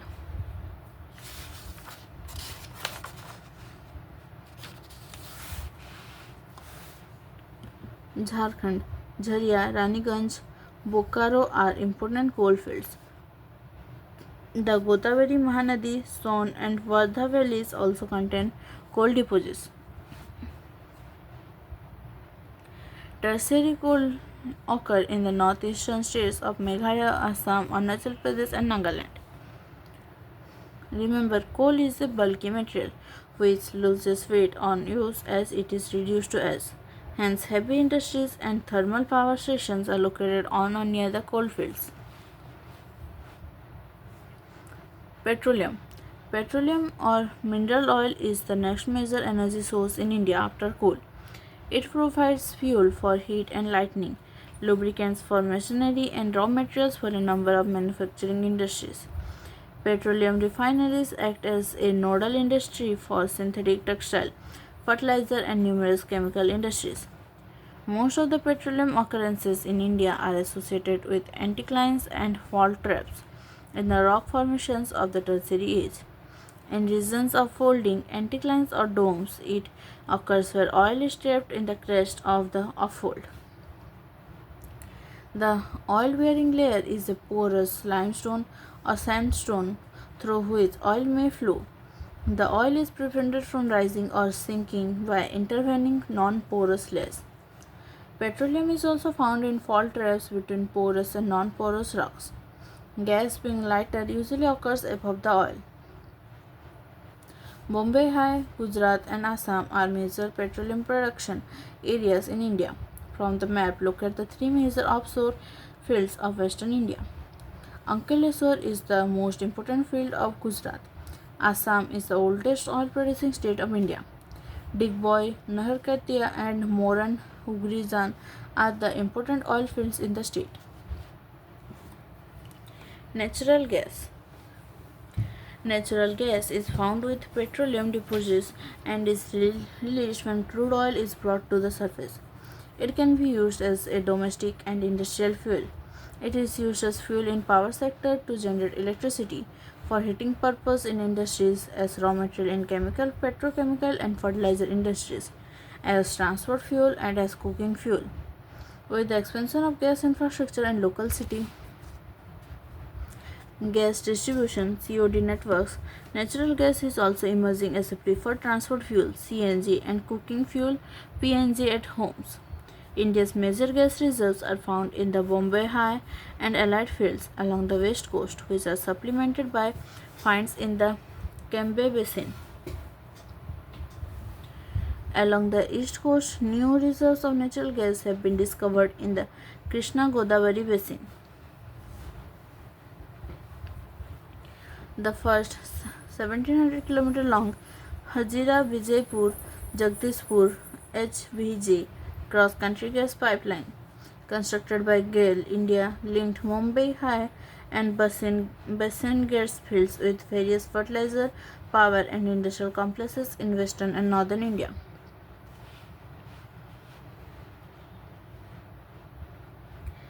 This artery provided impetus to Indian gas market development. Overall, India's gas infrastructure has expanded over 10 times from 1700 km to 18,500 km of cross-country pipelines and is expected to soon reach over 34,000 km as gas grid by linking all gas sources and consuming markets across the country, including northeastern states. Electricity. Electricity has such a wide range of applications in today's world that its per capita consumption is considered as an index of development. Electricity is generated mainly in two ways: by running water, which drives hydro turbines to generate hydroelectricity, and by burning other fuels such as coal, petroleum, and natural gas to drive the turbines to produce thermal power. Once generated, the electricity is exactly the same. Hydroelectricity is generated by fast flowing water, which is a renewable resource. India has a number of multipurpose projects like the Phagra Nangal, Damodar Valley Corporation, the Kopali Hydel project, etc., producing hydroelectric power. Thermal electricity is generated by using coal, petroleum, and natural gas. The thermal power station use non-renewable fossil fuels for generating its electricity.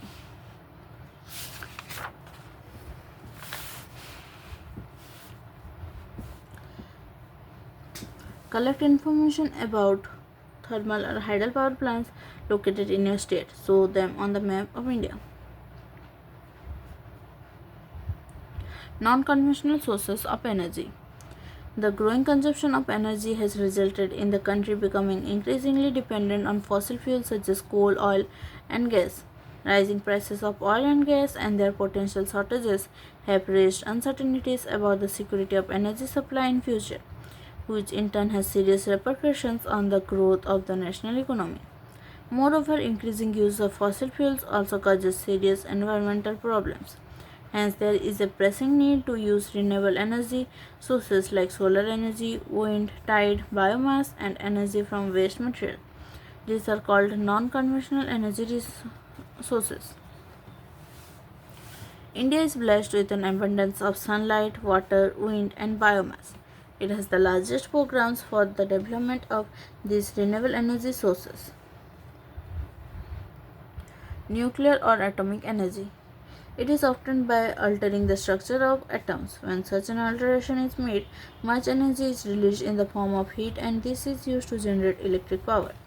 Uranium and thorium, which are available in Jharkhand and the Aravalli ranges of Rajasthan, are used for generating atomic or nuclear power. The monazite sands of Kerala is also rich in thorium. Locate the 6 nuclear power stations and find out the state in which they are located. Solar energy. India is a tropical country. It has enormous possibilities of tapping solar energy. Photovoltaic technology converts sunlight directly into electricity. Solar energy is fast becoming popular in rural and remote areas. Some big solar power plants are being established in different parts of India, which will minimize the dependence of rural households on firewood and dung cakes, which in turn will contribute to environmental conservation and adequate supply of manure in agriculture.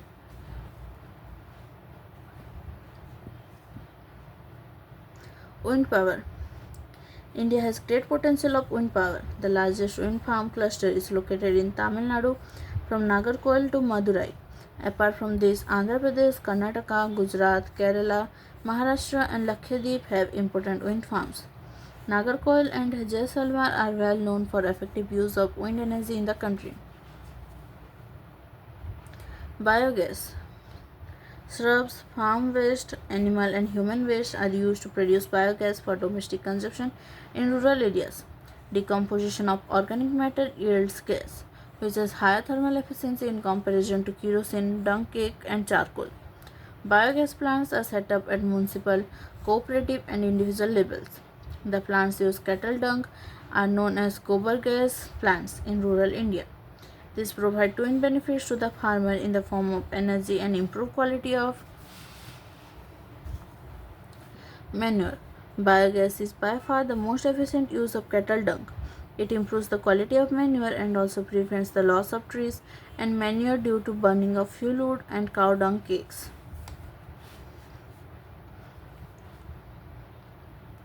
Tidal energy. Oceanic tides can be used to generate electricity. Floodgate dams are built across inlets. During high tide, water flows into the inlet and gets trapped when the gate is closed. After the tide falls outside the floodgate, the water retained by the floodgate flows back to the sea by a pipe that carries it through a power generating turbine. In India, the Gulf of Khambat, the Gulf of Kutch in Gujarat on the western coast, and Gangetic Delta in Sundarban regions of West Bengal provide ideal conditions for utilizing tidal energy. Geothermal energy. Geothermal energy refers to the heat and electricity produced by using the heat from the interior of the earth.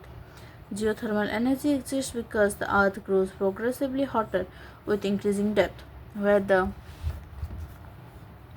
geothermal gradient is high, higher temperatures are found at shallow depths. Groundwater in such areas absorbs heat from the rocks and becomes hot. It is so hot that when it rises to Earth's surface, it turns into steam. This steam is used to drive turbines and generate electricity. There are several hundred hot springs in India which could be used to generate electricity. 2 experimental projects have been set up in India to harness geothermal energy. One is located in the Parvati Valley near Manikaran in Himachal Pradesh, and the other is located in the Puga Valley, Ladakh. Conservation of energy resources. Energy is a basic requirement for economic development. Every sector of the national economy, agriculture, industry, transport, commercial and domestic needs inputs of energy. The economic development plans implemented since independence necessarily required increasing amounts of energy to remain operational. As a result, consumption of energy in all forms has been steadily rising all over the country. In this background, there is an urgent need to develop a sustainable path of energy development, promotion of energy conservation, and increased use of renewable energy sources are the twin planks of sustainable energy. India is presently one of the least energy efficient countries in the world. We have to adopt a cautious approach for the judicious use of our limited energy resources. For example, as a concerned citizen, we can do our bit by using public transport systems instead of individual vehicles, switching off electricity when not in use, using power saving devices, and using non conventional sources of energy. After all, energy saved is energy produced. तो इसी के साथ हमारा ये chapter complete होता है. ये है इस चैप्टर का एक्सरसाइज. तो अगर आप चैनल पर नए हैं तो चैनल को सब्सक्राइब कर दीजिए और नोटिफिकेशन आइकन पर क्लिक कर दीजिए ताकि आपको सारे वीडियोस के अपडेट्स मिल सकें। और अगर आपको वीडियो अच्छा लगे तो लाइक कर दीजिए, साथ ही अपने दोस्तों के साथ शेयर कीजिए ताकि उन्हें भी हेल्प हो सके। तो हमारा आज का सेशन यहीं तक था। Thank you, thanks for watching.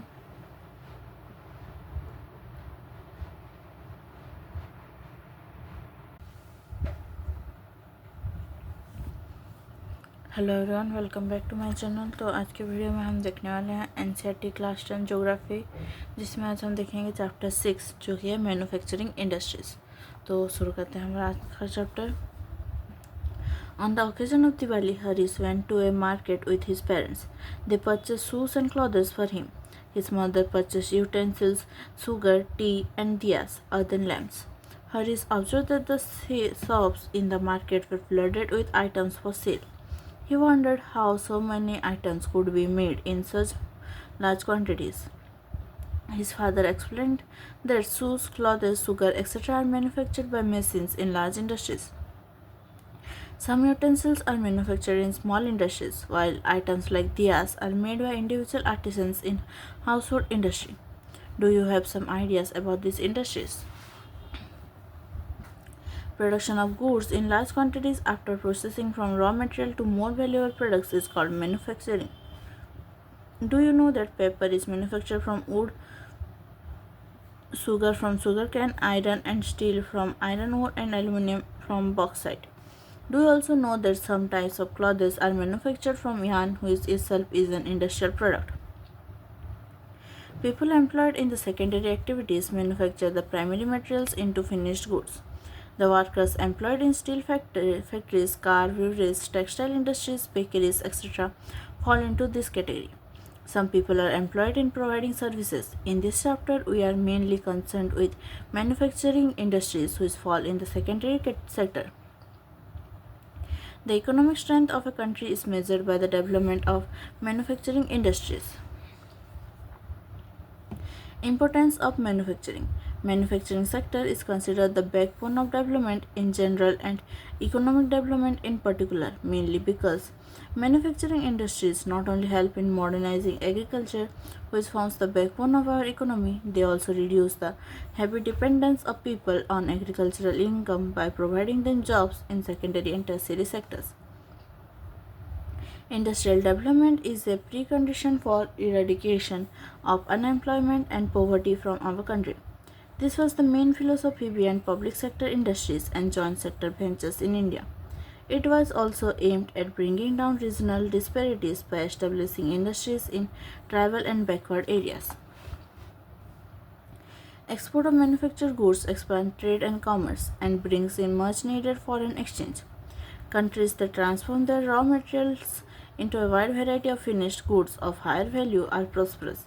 India's prosperity lies in increasing and diversifying its manufacturing industries as quickly as possible. Agriculture and industry are not exclusive of each other, they move hand in hand. For instance, the agro industries in India have given a major push to agriculture by raising its productivity. They depend on the latter for raw materials and sell their products such as irrigation pumps, fertilizers, insecticides, pesticides, plastic and PVC pipes, machines and tools, etc. to the farmers. Thus, development and competitiveness of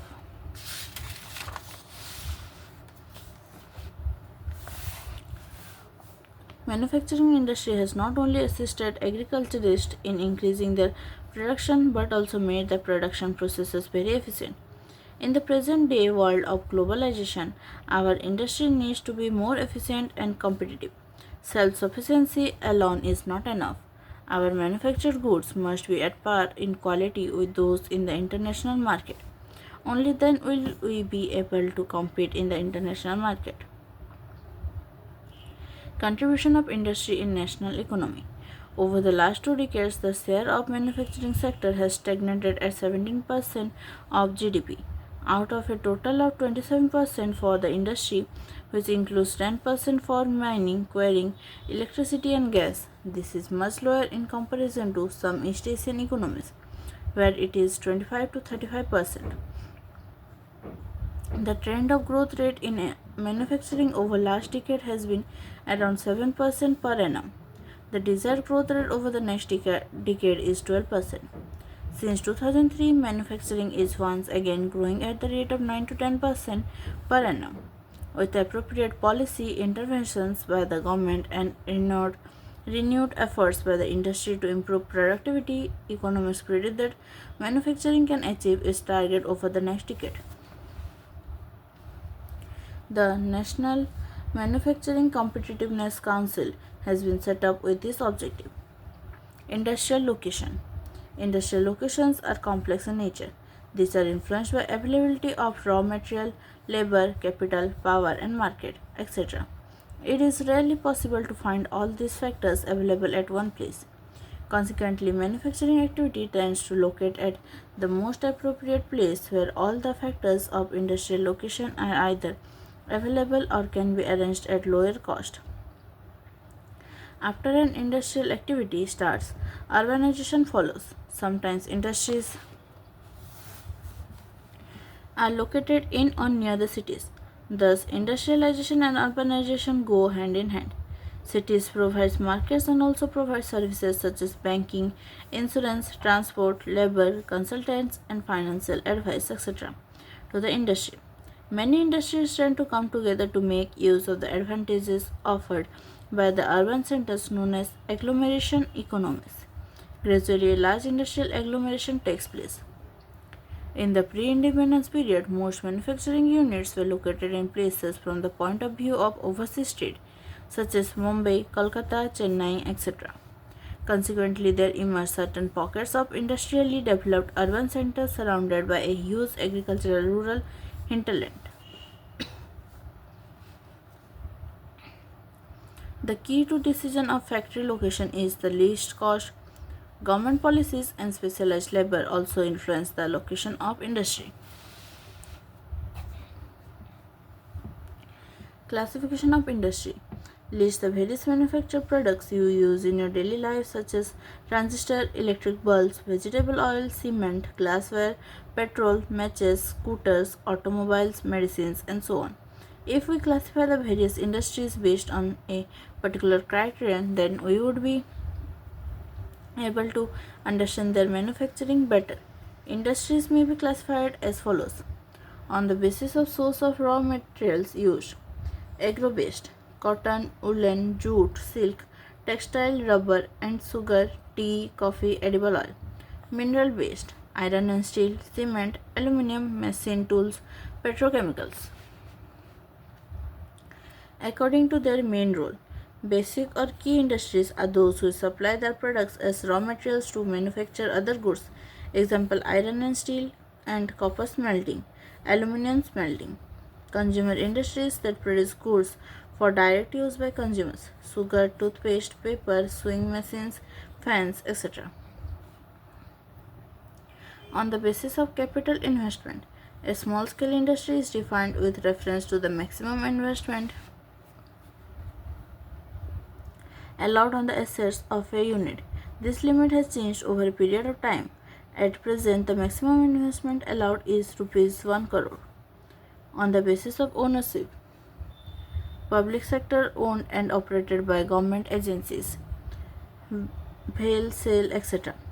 Private sector industries owned and operated by individuals or a group of individuals, Tisco, Bajaj Auto Limited, Dabur Industries. Joint sector industries which are jointly run by the state and individual or a group of individuals. Oil India Limited is jointly owned by public and private sector. Cooperative sector industries are owned and operated by the producers or suppliers of raw materials, workers or both. They pool in the resources and share the profits or losses proportionately. Such examples are the sugar industry in Maharashtra, the coir industry in Kerala. Based on the bulk and weight of raw material and finished goods. Heavy industries such as iron and steel, light industries that use light raw materials and produce light goods such as electrical goods industries. Agro-based industries. Cotton, jute, silk, woolen textile, sugar and edible oil, etc. industries are based on agricultural raw materials.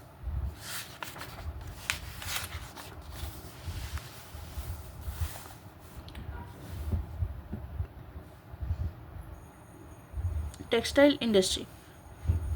The textile industry occupies a unique position in the Indian economy because it contributes significantly to industrial production, employment generation, and foreign exchange earnings. It is the only industry in the country which is self reliant and complete in the value chain, that means from raw material to the highest value added products. Cotton textiles. In ancient India, cotton textiles were produced with hand spinning and handloom weaving techniques. After the 18th century, power looms came into use. Our traditional industries suffered a setback during the colonial period because they could not compete with the mill made cloth from England. The first successful textile mill was established in Mumbai in 1854. The two world wars were fought in Europe. India was a British colony. There was a demand for cloth in UK, hence they gave a boost to the development of the cotton textile industry. In the early years, the cotton textile industry was concentrated in the cotton growing belt of Maharashtra and Gujarat. Availability of raw materials, market, transport, including accessible port facilities, labor, moist climate, etc., contributed towards its localization. This industry has close links with agriculture and provides a living to farmers, cotton ball pluckers, and workers engaged in ginning, spinning, weaving, dyeing, designing, packaging, tailoring, and sewing. The industry, by creating demand, supports many other industries such as chemicals and dyes, packaging materials, and engineering works. While spinning continues to be centralized in Maharashtra, Gujarat, and Tamil Nadu, weaving is highly decentralized to provide scope for incorporating traditional skills and designs of weaving in cotton, silk, zari, embroidery, etc. India has world-class production in spinning, but weaving supplies low quality of fabric as it cannot use much of the high-quality yarn produced in the country. Weaving is done by handloom, power loom, and in mills. The handspun khadi provides large-scale employment to weavers in their homes as a cottage industry. Why did Mahatma Gandhi lay emphasis on spinning yarn and weaving khadi? Why is it important for our country to keep the mill sector looms lower than power loom and handloom? India exports yarn to Japan. Other importers of cotton goods from India are USA, UK, Russia, France, East European countries, Nepal, Singapore, Sri Lanka, and African countries. We have a large share in the world trade of cotton yarn. Our spinning mills are competitive at the global level and capable of using all the fibers we produce. The weaving, knitting, and processing units cannot use much of the high quality yarn that is produced in the country. There are some large and modern factories in these segments, but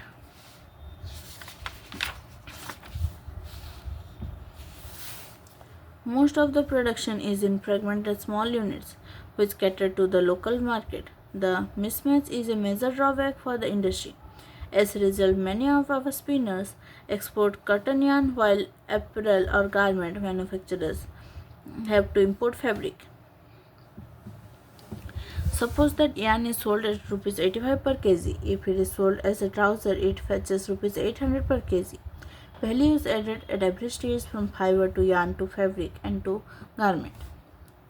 Why is it important for us to improve our weaving sector instead of exporting yarn in large quantities? Although we have made significant increase in the production of good quality long staple cotton, the need to import is still felt. Power supply is erratic and machinery needs to be upgraded in the weaving and processing sectors in particular. Other problems are the low output of labor and steep competition with the synthetic fiber industry. Jute textile. India is the largest producer of raw jute and jute goods and stands at second place as an exporter after Bangladesh. Most of the mills are located in West Bengal, mainly along the banks of the Hooghly River in a narrow belt. The first jute mill was set up near Kolkata in 1855 at Risra. After partition in 1947, the jute mills remained in India, but three-fourths of the jute producing area went to Bangladesh, East Pakistan. Factors responsible for their location in the Hooghly Basin are proximity of the jute producing areas, inexpensive water transport, supported by a good network of railways, roadways, and waterways to facilitate movement of raw material to mills, abundant water for processing raw jute, cheap labor from West Bengal and adjoining states of Bihar, Odisha, and Uttar Pradesh. Kolkata, as a large urban center, provides banking, insurance, and port facilities for export of jute goods. Challenges faced by industries include stiff competition in the international market from synthetic substitutes and from other competitors like Bangladesh, Brazil, Philippines, Egypt, and Thailand. However, the internal demand has been on the increase due to the government policy of mandatory use of jute packaging. To stimulate demand, the products need to be diversified. The main markets are USA, Canada, Ghana, Saudi Arabia, UK, and Australia. The growing global concern for environment-friendly biodegradable materials has once again opened the opportunity for jute products. Sugar industry. India stands second as a world producer of sugar but occupies the first place in the production of gur and khandsari. The raw material used in this industry is bulky and its haulage is so sucrose content reduces.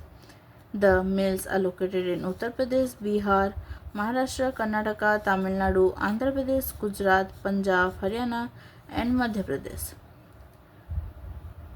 60% mills are in Uttar Pradesh and Bihar.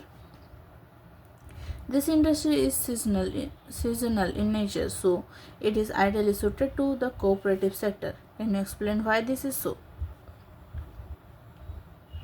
In the recent years, there is a tendency for the mills to shift and concentrate in the southern and western states, especially in Maharashtra. This is because the cane produced here has a higher sucrose content. The cooler climate also ensures a longer crossing season. Moreover, the cooperatives are more successful in these states. Major challenges include the seasonal nature of the industry, old and inefficient methods of production, transport delay in reaching cane to factories, and the need to maximize the use of baggage. Mineral-based industries. Industries that use minerals and metals as raw materials are called mineral-based industries. Can you name some industries that would fall in this category? Iron and steel industry. The iron and steel industry is the basic industry since all other industries, heavy, medium, and light, depend on it for their machinery. Steel is needed to manufacture a variety of engineering goods, construction material, defense, medical, telephonic, scientific equipment, and a variety of consumer goods.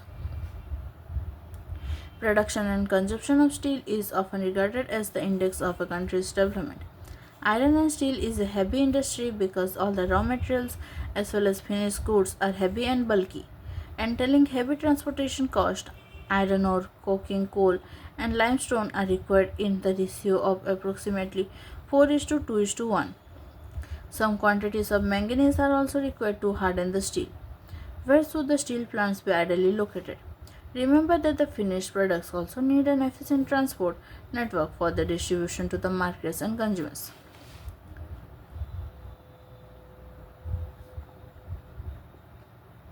In 2019, with 111 million tons of crude steel production, India ranked second among the world crude steel producers. It is the largest producer of sponge iron. In 2019, per capita consumption of finished steel in the country was only 74.3 kg per annum against the world average of 229.3 kg. Why is the per capita consumption of steel so low in India? Many steel plants are smaller, have electric furnaces, use steel scrap and sponge iron. They have re-rollers that use steel ingots as well. They produce mild and alloy steel of given specifications.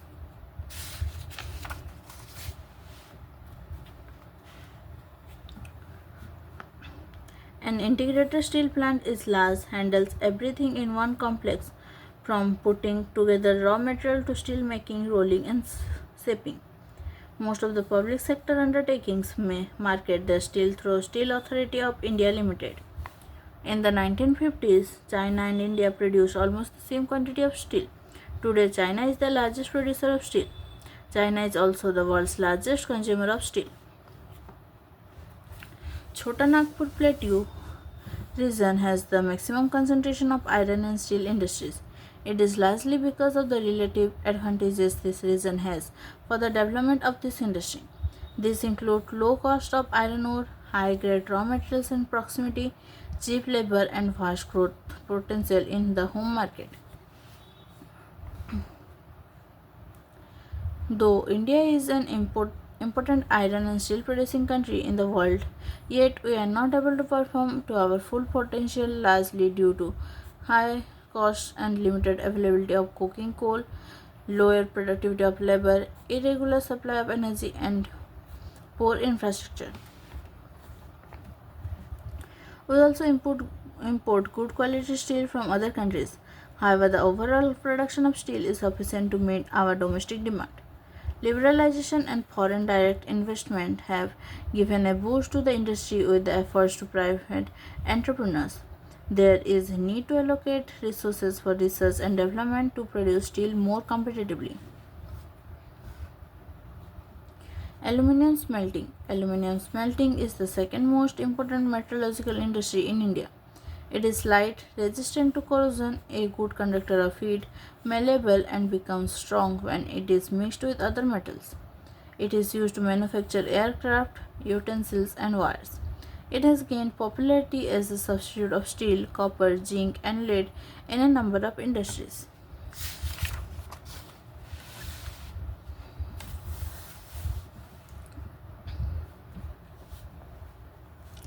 Aluminum smelting plants in the country are located in Odisha, West Bengal, Kerala, Uttar Pradesh, Chhattisgarh, Maharashtra, and Tamil Nadu. Bauxite, the raw material used in smelters, is a very bulky, dark reddish colored rock. The flowchart given below shows the process of manufacturing aluminum. Regular supply of electricity and an assured source of raw material at minimum cost are the two prime factors for location of the industry.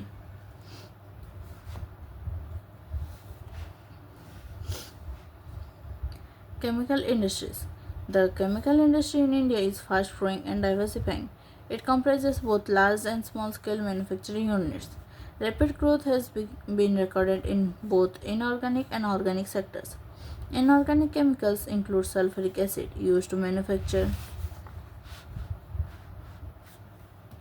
fertilizers, synthetic fibers, plastics, adhesives, paints, dyes, stuffs.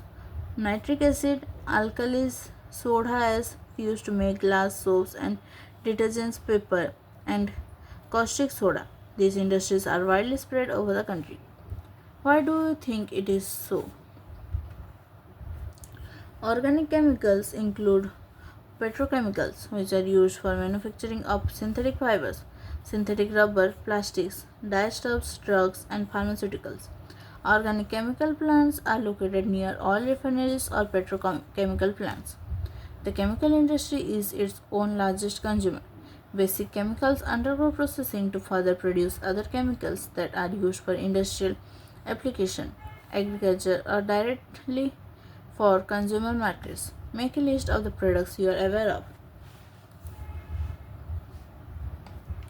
Fertilizer industry. The fertilizer industry is centered around the production of nitrogenous fertilizers, mainly urea, phosphatic fertilizers, and ammonium phosphate, DAP, and complex fertilizers which have a combination of nitrogen, phosphate, and potash.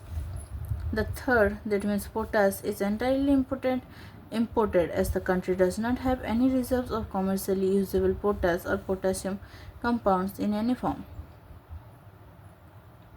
After the Green Revolution, the industries expanded to several other parts of the country. Gujarat, Tamil Nadu, Uttar Pradesh, Punjab, and Kerala contribute towards half of the fertilizer production. Other significant producers are Andhra Pradesh, Odisha, Rajasthan, Bihar, Maharashtra, Assam, West Bengal, Goa, Delhi, Madhya Pradesh, and Karnataka. Cement industry. Cement is essential for construction activity such as building houses, factories, bridges, roads, airports, dams, and for other commercial establishments. This industry requires bulky and heavy raw materials like limestone, silica, and gypsum. Coal and electric power are needed apart from rail transportation. The industry has strategically located plants in Gujarat that have suitable access to the market in the Gulf countries. The first cement plant was set up in Chennai in 1904. After independence, the industry expanded. Improvement in the quality has found the produce a readily available market in East Asia, Middle East, Africa, and South Asia, apart from a large demand within the country. This industry is doing well in terms of production as well as export. Efforts are being made to generate adequate domestic demand and supply in order to sustain this industry. Automobile industry. Automobiles provide vehicle for quick transport of goods, services, and passengers. Trucks, buses, cars, motorcycles, scooters, three-wheelers, and multi-utility vehicles are manufactured in India at various centers. After liberalization, the coming in of new and contemporary models stimulated the demand for vehicles in the market, which led to the healthy growth of the industry, including passenger cars, two and three wheelers. The industry is located around Delhi, Gurgaon, Mumbai, Pune, Chennai, Kolkata, Lucknow, Indore, Hyderabad, Jamshedpur, and Bengaluru. Information technology and electronics industry. The electronics industry covers a wide range of products from transport transistor sets to television,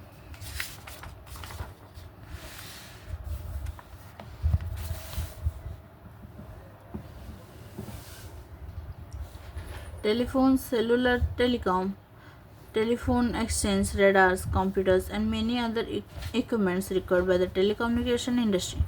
Bengaluru has emerged as the electronic capital of India. Other important centers for electronic goods are Bombay, Delhi, Hyderabad, Pune, Chennai, Kolkata, Lucknow, and Coimbatore. The major industry concentration is at Bengaluru, Noida, Mumbai, Chennai, Hyderabad, and Pune. A major impact of this industry has been on employment generation. The continuing growth in the hardware and software is the key to the success of IT industry in India. Industrial pollution and environmental degradation. Although industries contribute significantly to India's economic growth and development, the increase in pollution of land, water, air, noise, and resulting degradation of environment that they have caused cannot be overlooked. Industries are responsible for four types of pollution: air, water, land, and noise. The polluting industries also include thermal power plants. Air pollution is caused by the presence of high proportion of undesirable gases such as sulfur dioxide and carbon monoxide. Airborne particulate materials contain both solid and liquid particles like dust, sprays, mist, and smoke. Smoke is emitted by chemical and paper factories, brick kilns, refineries, and smelting plants, and burning of fossil fuels in big and small factories that ignore pollution.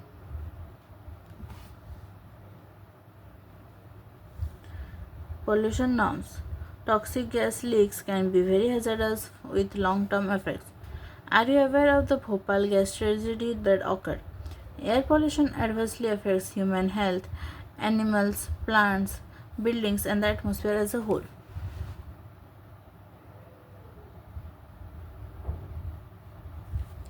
Water pollution is caused by organic and inorganic industrial waste and effluents discharged into rivers. The main culprits in this regard are paper, pulp, chemical, textile, and dyeing, petroleum refineries, tanneries, and electroplating industries that lay out dyes, detergents, acids, salts, and heavy metals like lead and mercury, pesticides, fertilizers, synthetic chemicals with carbon, plastics, and rubber, etc., into the water bodies. Fly ash, phosphogypsum, and iron and steel slags are the major solid waste in India. Thermal pollution of water occurs when hot water from factories and thermal plants is drained into rivers and ponds before cooling. What would be the effect on aquatic life? Waste from nuclear power plants, nuclear and weapon production facilities cause cancers, birth defects, and miscarriages. Soil and water pollution are closely related. Dumping of waste, especially glass, harmful chemicals, industrial effluents, packaging, salts, and garbage renders the soil useless. Rainwater percolates to the soil, carrying the pollutants to the ground, and the groundwater also gets contaminated. Noise pollution not only results in irritation and anger, it can also cause hearing impairment, increased heart rate, and blood pressure, among other physiological effects. Unwanted sound is an irritant and a source of stress. Industrial and construction activities, machinery, factory equipment, generators, saws, and pneumatic and electric drills also make a lot of noise. Control of environmental degradation.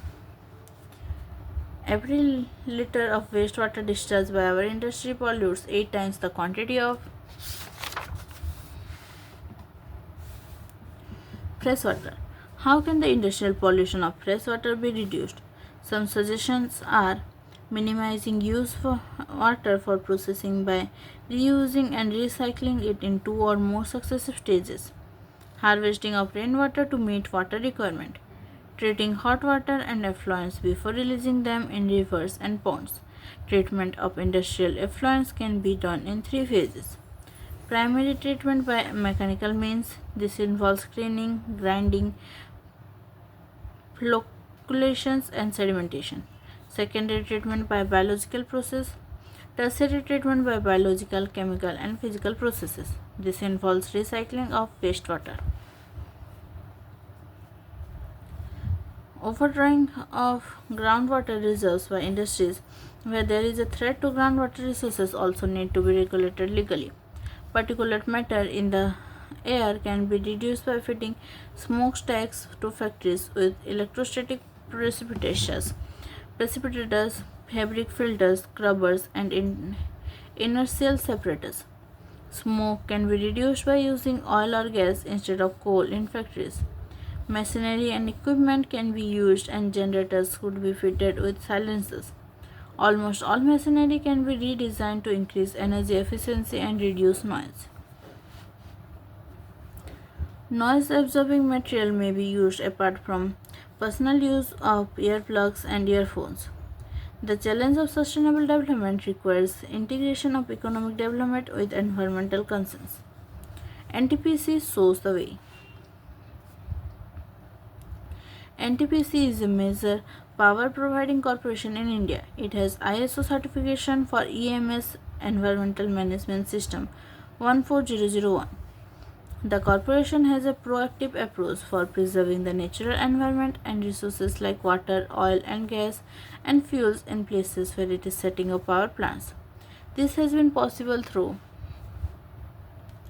optimum utilization of equipment, adopting latest techniques, and upgrading existing equipment, minimizing waste generation by maximizing S utilization, providing green belts for nurturing ecological balance, and addressing the question of special purpose vehicles for afforestation, reducing environmental pollution through ash pond management, ash water recycling system, and liquid waste management, ecological monitoring, reviews, and online database management for all its power stations.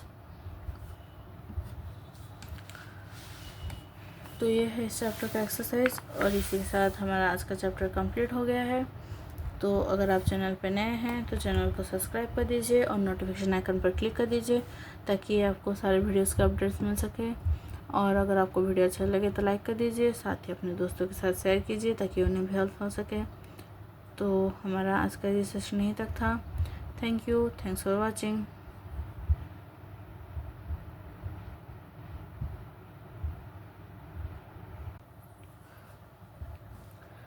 Hello everyone, welcome back to my channel. तो आज के video में हम देखने वाले हैं NCERT class 10 geography, जिसमें आज हम देखेंगे चैप्टर 7 जो कि है lifelines of national economy.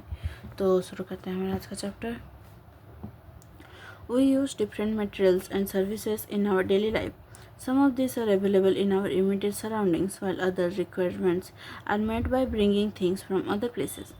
Goods and services do not move from supply locals to demand locals on their own. The movement of these goods and services from their supply locations to demand locations necessitates the need for transport. Some people are engaged in facilitating these movements. These are known to be traders who make the products come to the consumers by transportation. Thus, the pace of development of a country depends upon the production of goods and services as well as their movement over space. Therefore, efficient means of transport are prerequisites for fast development. Movement of these goods and services can be over three important domains of our earth, that means land, water, and air. Based on these, transport can also be classified into land, water, and air transport. For a long time, trade and transport were restricted to a limited space. With the development in science and technology, the area of influence of trade and transport expanded far and wide. Today, the world has been converted into a large village with the help of efficient and fast-moving transport. Transport has been able to achieve this with the help of equally developed communication system. Therefore, transport, communication, and trade are complementary to each other. Today, India is well linked to the rest of the world despite its vast size, diversity, and linguistic and socio-cultural plurality. Railways, airways, waterways, newspaper, radio, television, cinema, and internet, etc., have been contributing to its socio-economic progress in many ways. The traders from local to international levels have added to the vitality of its economy. It has enriched our life and added substantially to growing amenities and facilities for the comforts of life. In this chapter, you will see how modern means of transport and communication serve as lifelines of our nation and its modern economy. It is thus evident that a dense and efficient network of transport and communication is prerequisite for local, national, and global trade of today. Transport. Roadways. India has second largest road network in the world, aggregating to about 62.16 lakh km 2020-21. In India, roadways have preceded railways. They still have an edge over railways in view of the ease with which they can be built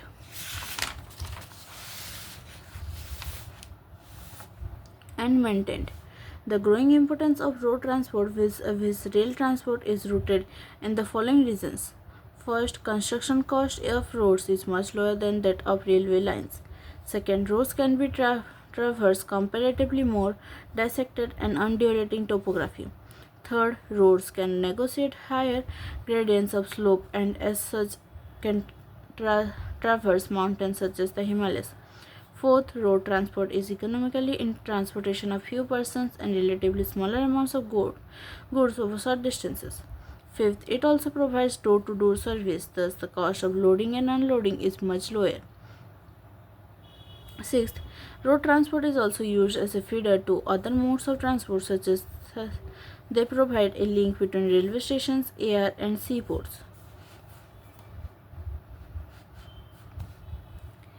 In India, roads are classified in following 6 classes according to their capacity.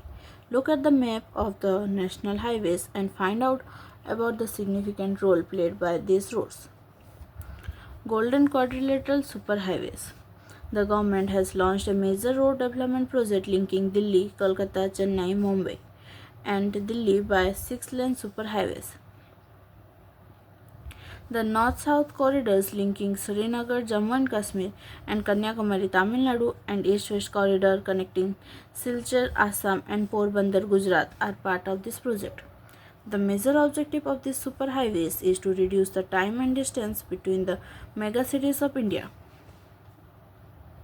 These highway projects are being implemented by the National Highway Authority of India. National highways. National highways link extreme parts of the country. These are the primary road systems and are laid and maintained by the Central Public Works Department. A number of major national highways run in north-south and east-west directions. The historical Sirsa Suri Marg is called National Highway Number 1 between Delhi and Amritsar.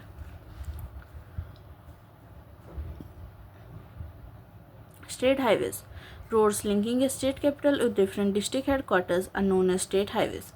These roads are constructed and maintained by the State Public Works Department in state and union territories.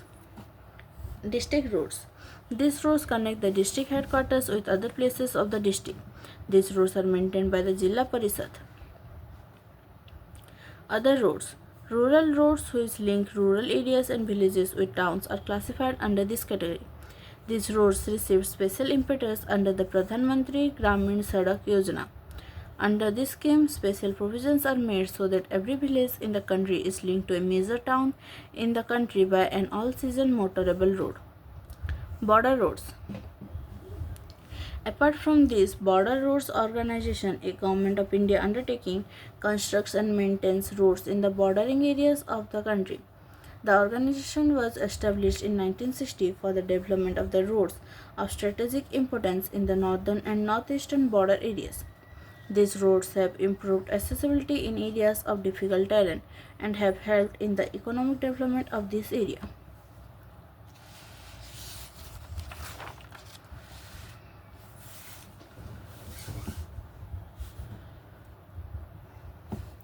Do you know the world's longest highway tunnel, Atal Tunnel, 9.202 km, has been built by Border Road Organization.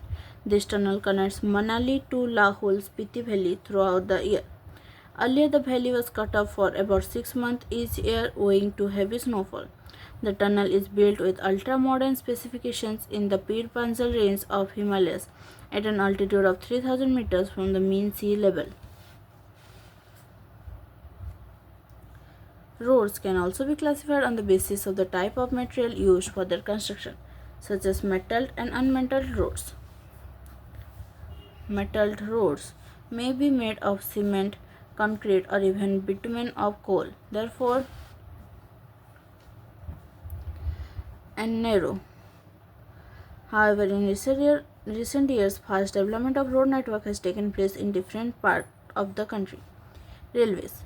Railways are the principal mode of transportation for freight and passengers in India. Railways also make it possible for people to conduct multifarious activities like business, sightseeing, pilgrimage, along with transportation of goods over long distances. Apart from an important means of transport, the Indian railways have been a great integrating force for more than 150 years. Railways in India bind the economic life of the country as well as accelerate the development of the industry and agriculture. The Indian Railways is the largest public sector undertaking in the country. The first train steamed up from Bombay to Thane in 1853, covering a distance of 34 km. The Indian Railway is now reorganized into 16 zones. The distribution pattern of the railway network in the country has been largely influenced by physiographic, economic, and administrative factors. The northern plains, with their vast level land, high population density, and rich agricultural resources, provided the most favorable conditions for their growth. However, a large number of rivers requiring construction of bridges across their wide beds pose some obstacles. In the hilly terrains of the peninsular region, railway tracks are led through low hills, caves, or tunnels. The Himalayan mountainous regions too are unfavorable for the construction of railway lines due to high relief, sparse population, and lack of economic opportunities. Likewise, it was difficult to lay railway lines on the sandy plain of western Rajasthan, swamps of Gujarat, forested tracts of Madhya Pradesh, Chhattisgarh, Odisha, and Jharkhand. The contiguous stretch of Sahadri could be crossed only through gaps or passes, ghats. In recent times, the development of the Konkan Railway along the west coast has facilitated the movement of passengers and goods in this most important economic region of India. It has also faced a number of problems such as sinking of track in some stretches and landslides. Today, the railways have become more important in our national economy than all other means of transport put together. However, rail transport suffers from certain problems as well. Many passengers travel without tickets. Thefts and damaging of railway property has not yet stopped completely. People stop the trains, pull the chain unnecessarily, and this causes heavy damage to the railway. Think over it how we can help our railway in running as per the scheduled time. Pipelines. Pipeline transport network is a new arrival on the transportation map of India. In the past, these were used to transport water to cities and industries. Now, these are used for transporting crude oil, petroleum products, and natural gas from oil and natural gas fields to refineries, fertilizer factories, and big thermal power plants. Solids can also be transported through a pipeline when converted into slurry. The far inland locations of refineries like Baruni, Mathura, Panipat, and gas waste fertilizer plants could be thought of only because of pipelines. Initial cost of laying pipelines is high, but subsequent running costs are minimal. It rules out transshipment losses or delays. There are three important networks of pipeline transportation in the country. From oil field in Upper Assam to Kanpur, Uttar Pradesh via Guwahati, Varunai and Allahabad. It has branches from Varunai to Haldia via Rajband to Morigram and Guwahati to Siliguri. From Salaya in Gujarat to Jalandhar in Punjab via Virumangam, Mathura, Delhi and Sonipat. It has branches to connect Koili in near Vadodara, Gujarat, Chaksu and other places. The first 1700 km long Hazira Vijaypur Jagdishpur cross country gas pipeline linked Mumbai High and Basin gas fields with various fertilizer, power and industrial complexes in western and northern India. Overall, India's gas pipeline infrastructure has expanded from 1700 km to 18,500 km of cross country pipelines. Waterways. Since the ancient period, India was one of the seafaring countries. Its seamen sailed far and near, thus carrying and spreading Indian commerce and culture. Waterways are the cheapest means of transport. They are more suitable for carrying heavy and bulky goods. It is a fuel efficient and environment friendly mode of transport. India has inland navigation waterways of 14,500 km in length. Out of this, only 5,685 km are navigable by mechanized vessels. The following waterways have been declared as the national waterways by the government.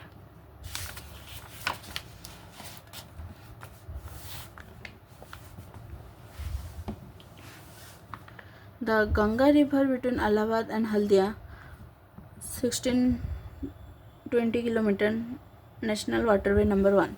The Brahmaputra River between Sadia and Dhubri, 891 km, national waterway number 2.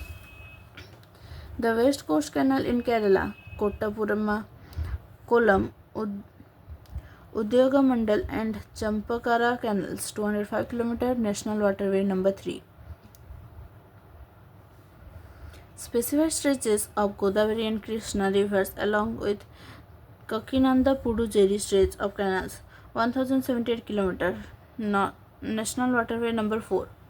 Specified stretches of river Brahmani along the Matai river delta, channels of Mahanadi and Brahmani rivers and East Coast Canal, 588 km, national waterway number 5.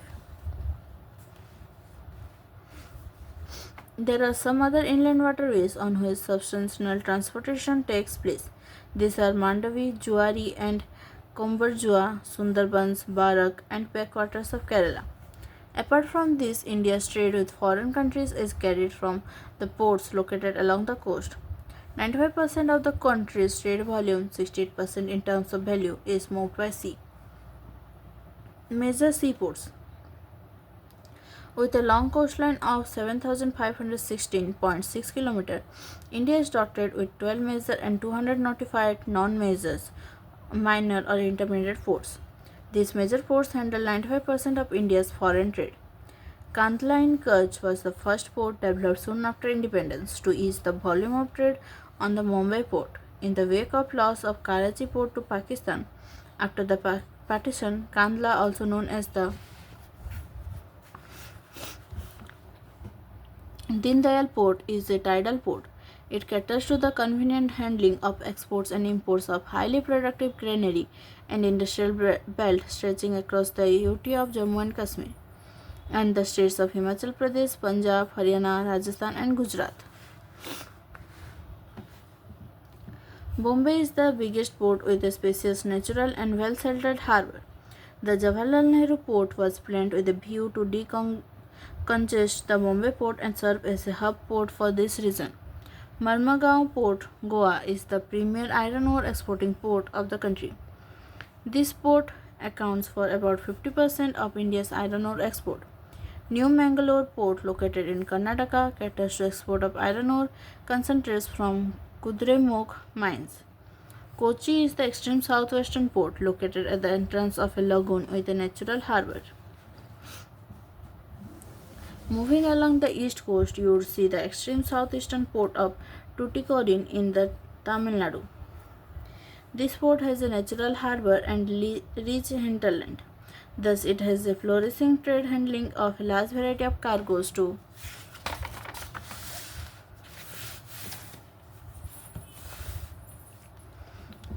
Even our neighbouring countries like Sri Lanka, Maldives, etc., and the coastal regions of India, Chennai is one of the oldest artificial ports of the country.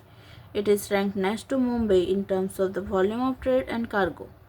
Visakhapatnam is the deepest landlocked and well protected port. This port was originally conceived as an outlet for iron ore exports. Paradip port, located in Odisha, specializes in export of iron ore. Kolkata is an inland riverine port. This port serves a very large and rich hinterland of Ganga Brahmaputra basin. Being a tidal port, it requires constant dredging of Hooghly Haldia port was developed as a subsidiary port in order to relieve growing pressure on the Kolkata port. Airways. The air travel today is the fastest, most comfortable and prestigious mode of transport. It can cover very difficult terrains like high mountains, dreary deserts, dense forests, and also oceanic stretches with great ease. Think of the northeastern part of the country, marked with presence of big rivers, dissected relief, dense forest, and frequent floods and international frontiers, etc. In the absence of air transport, air travel has made access easier. The air transport was nationalized in 1953. Air India provides domestic and international air services. Pawan Hans Helicopters Limited provides helicopter services to Oil and Natural Gas Corporation in its offshore operations to inaccessible areas and difficult terrains like the northeastern states and the interior parts of Jammu and Kashmir, Himachal Pradesh, and Uttarakhand.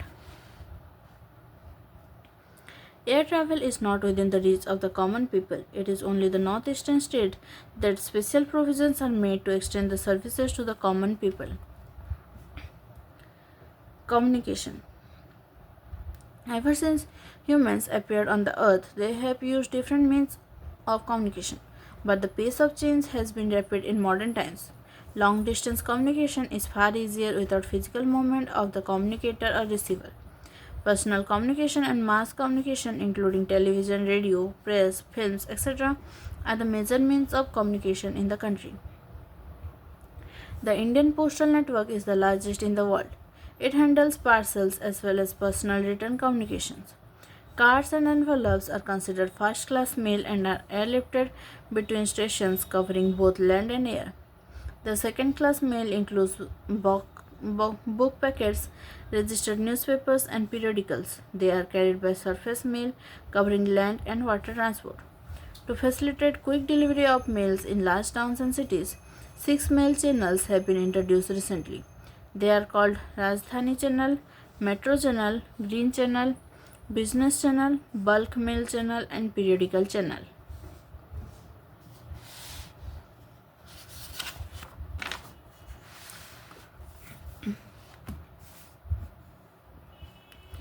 Do you know Digital India is an umbrella program to prepare India for a knowledge-based transformation? The focus of Digital India program is on being transformative to Realize IT, Indian talent plus IT, information technology equals to IT, India tomorrow, and is on making technology central to enabling change.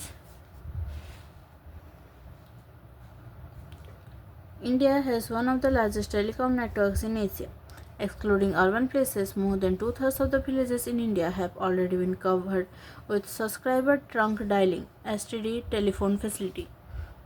In order to strengthen the flow of information from the grassroots to the high level, the government has made special provision to extend 24 hours STD facility to every village in the country.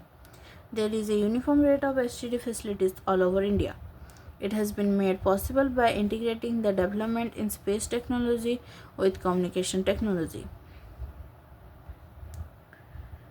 Mass communication provides entertainment and creates awareness among people about various national programs and policies. It includes radio, television, newspapers, magazines, books, and films.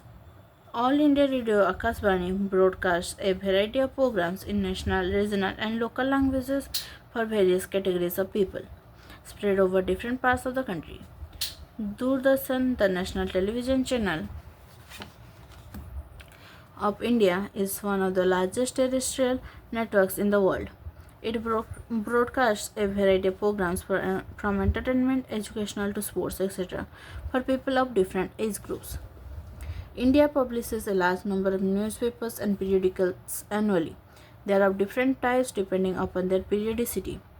Newspapers are published in about 100 languages and dialects. Did you know that the largest number of newspapers published in country are in Hindi, followed by English and Urdu? India is the largest producer of feature films in the world. It produces short films, video feature films, and video short films. The Central Board of Film Certification is the authority to certify both Indian and foreign films. International trade. The exchange of goods among people, states, and countries is referred to as trade. The market is the place where such exchanges take place. Trade between two countries is called international trade. It may take place through sea, air, or land routes. While local trade is carried in cities, towns, and villages, state level trade is carried between two or more states. Advancement of international trade of a country is an index to its economic prosperity. It is therefore considered the economic barometer for a country. As the resources are space bound, no country can survive without international trade. Export and import are the components of trade. The balance of trade of a country is the difference between its export and import.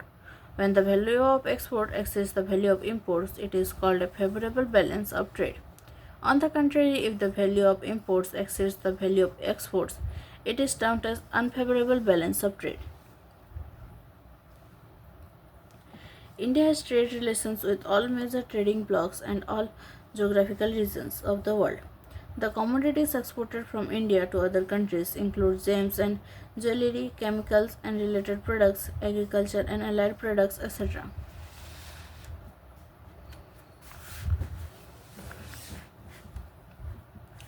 The commodities imported to India include petroleum, crude and products, gems and jewelry, chemicals and related products, base metals, electronic items, machinery, agriculture and allied products. India has emerged as a software giant at the international level and it is earning large foreign exchange through the export of information technology.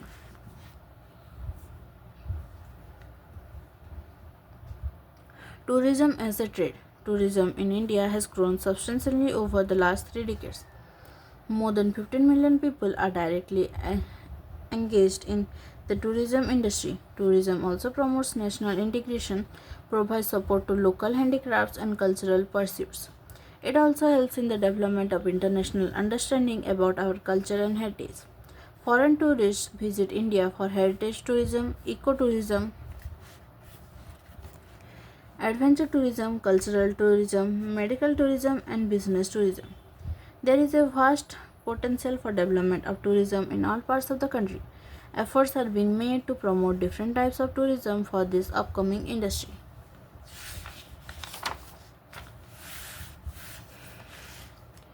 तो ये है इस chapter का exercise और इसी के साथ हमारा ये चैप्टर कंप्लीट होता है। तो ये इस बुक का लास्ट चैप्टर था। तो हमारा क्लास 10 का ज्योग्राफी बुक कंप्लीट हो चुका है। तो अगर आप चैनल पर नए हैं तो चैनल को सब्सक्राइब कर दीजिए और नोटिफिकेशन आइकन पर क्लिक कर दीजिए ताकि आपको सारे वीडियोस के अपडेट मिल सके। और साथ ही अगर आपको वीडियो अच्छा लगे तो लाइक कर दीजिए और अपने दोस्तों के साथ शेयर कीजिए ताकि उन्हें भी हेल्प हो सके। तो हमारा ये सेशन यहीं तक था। Thank you, thanks for joining.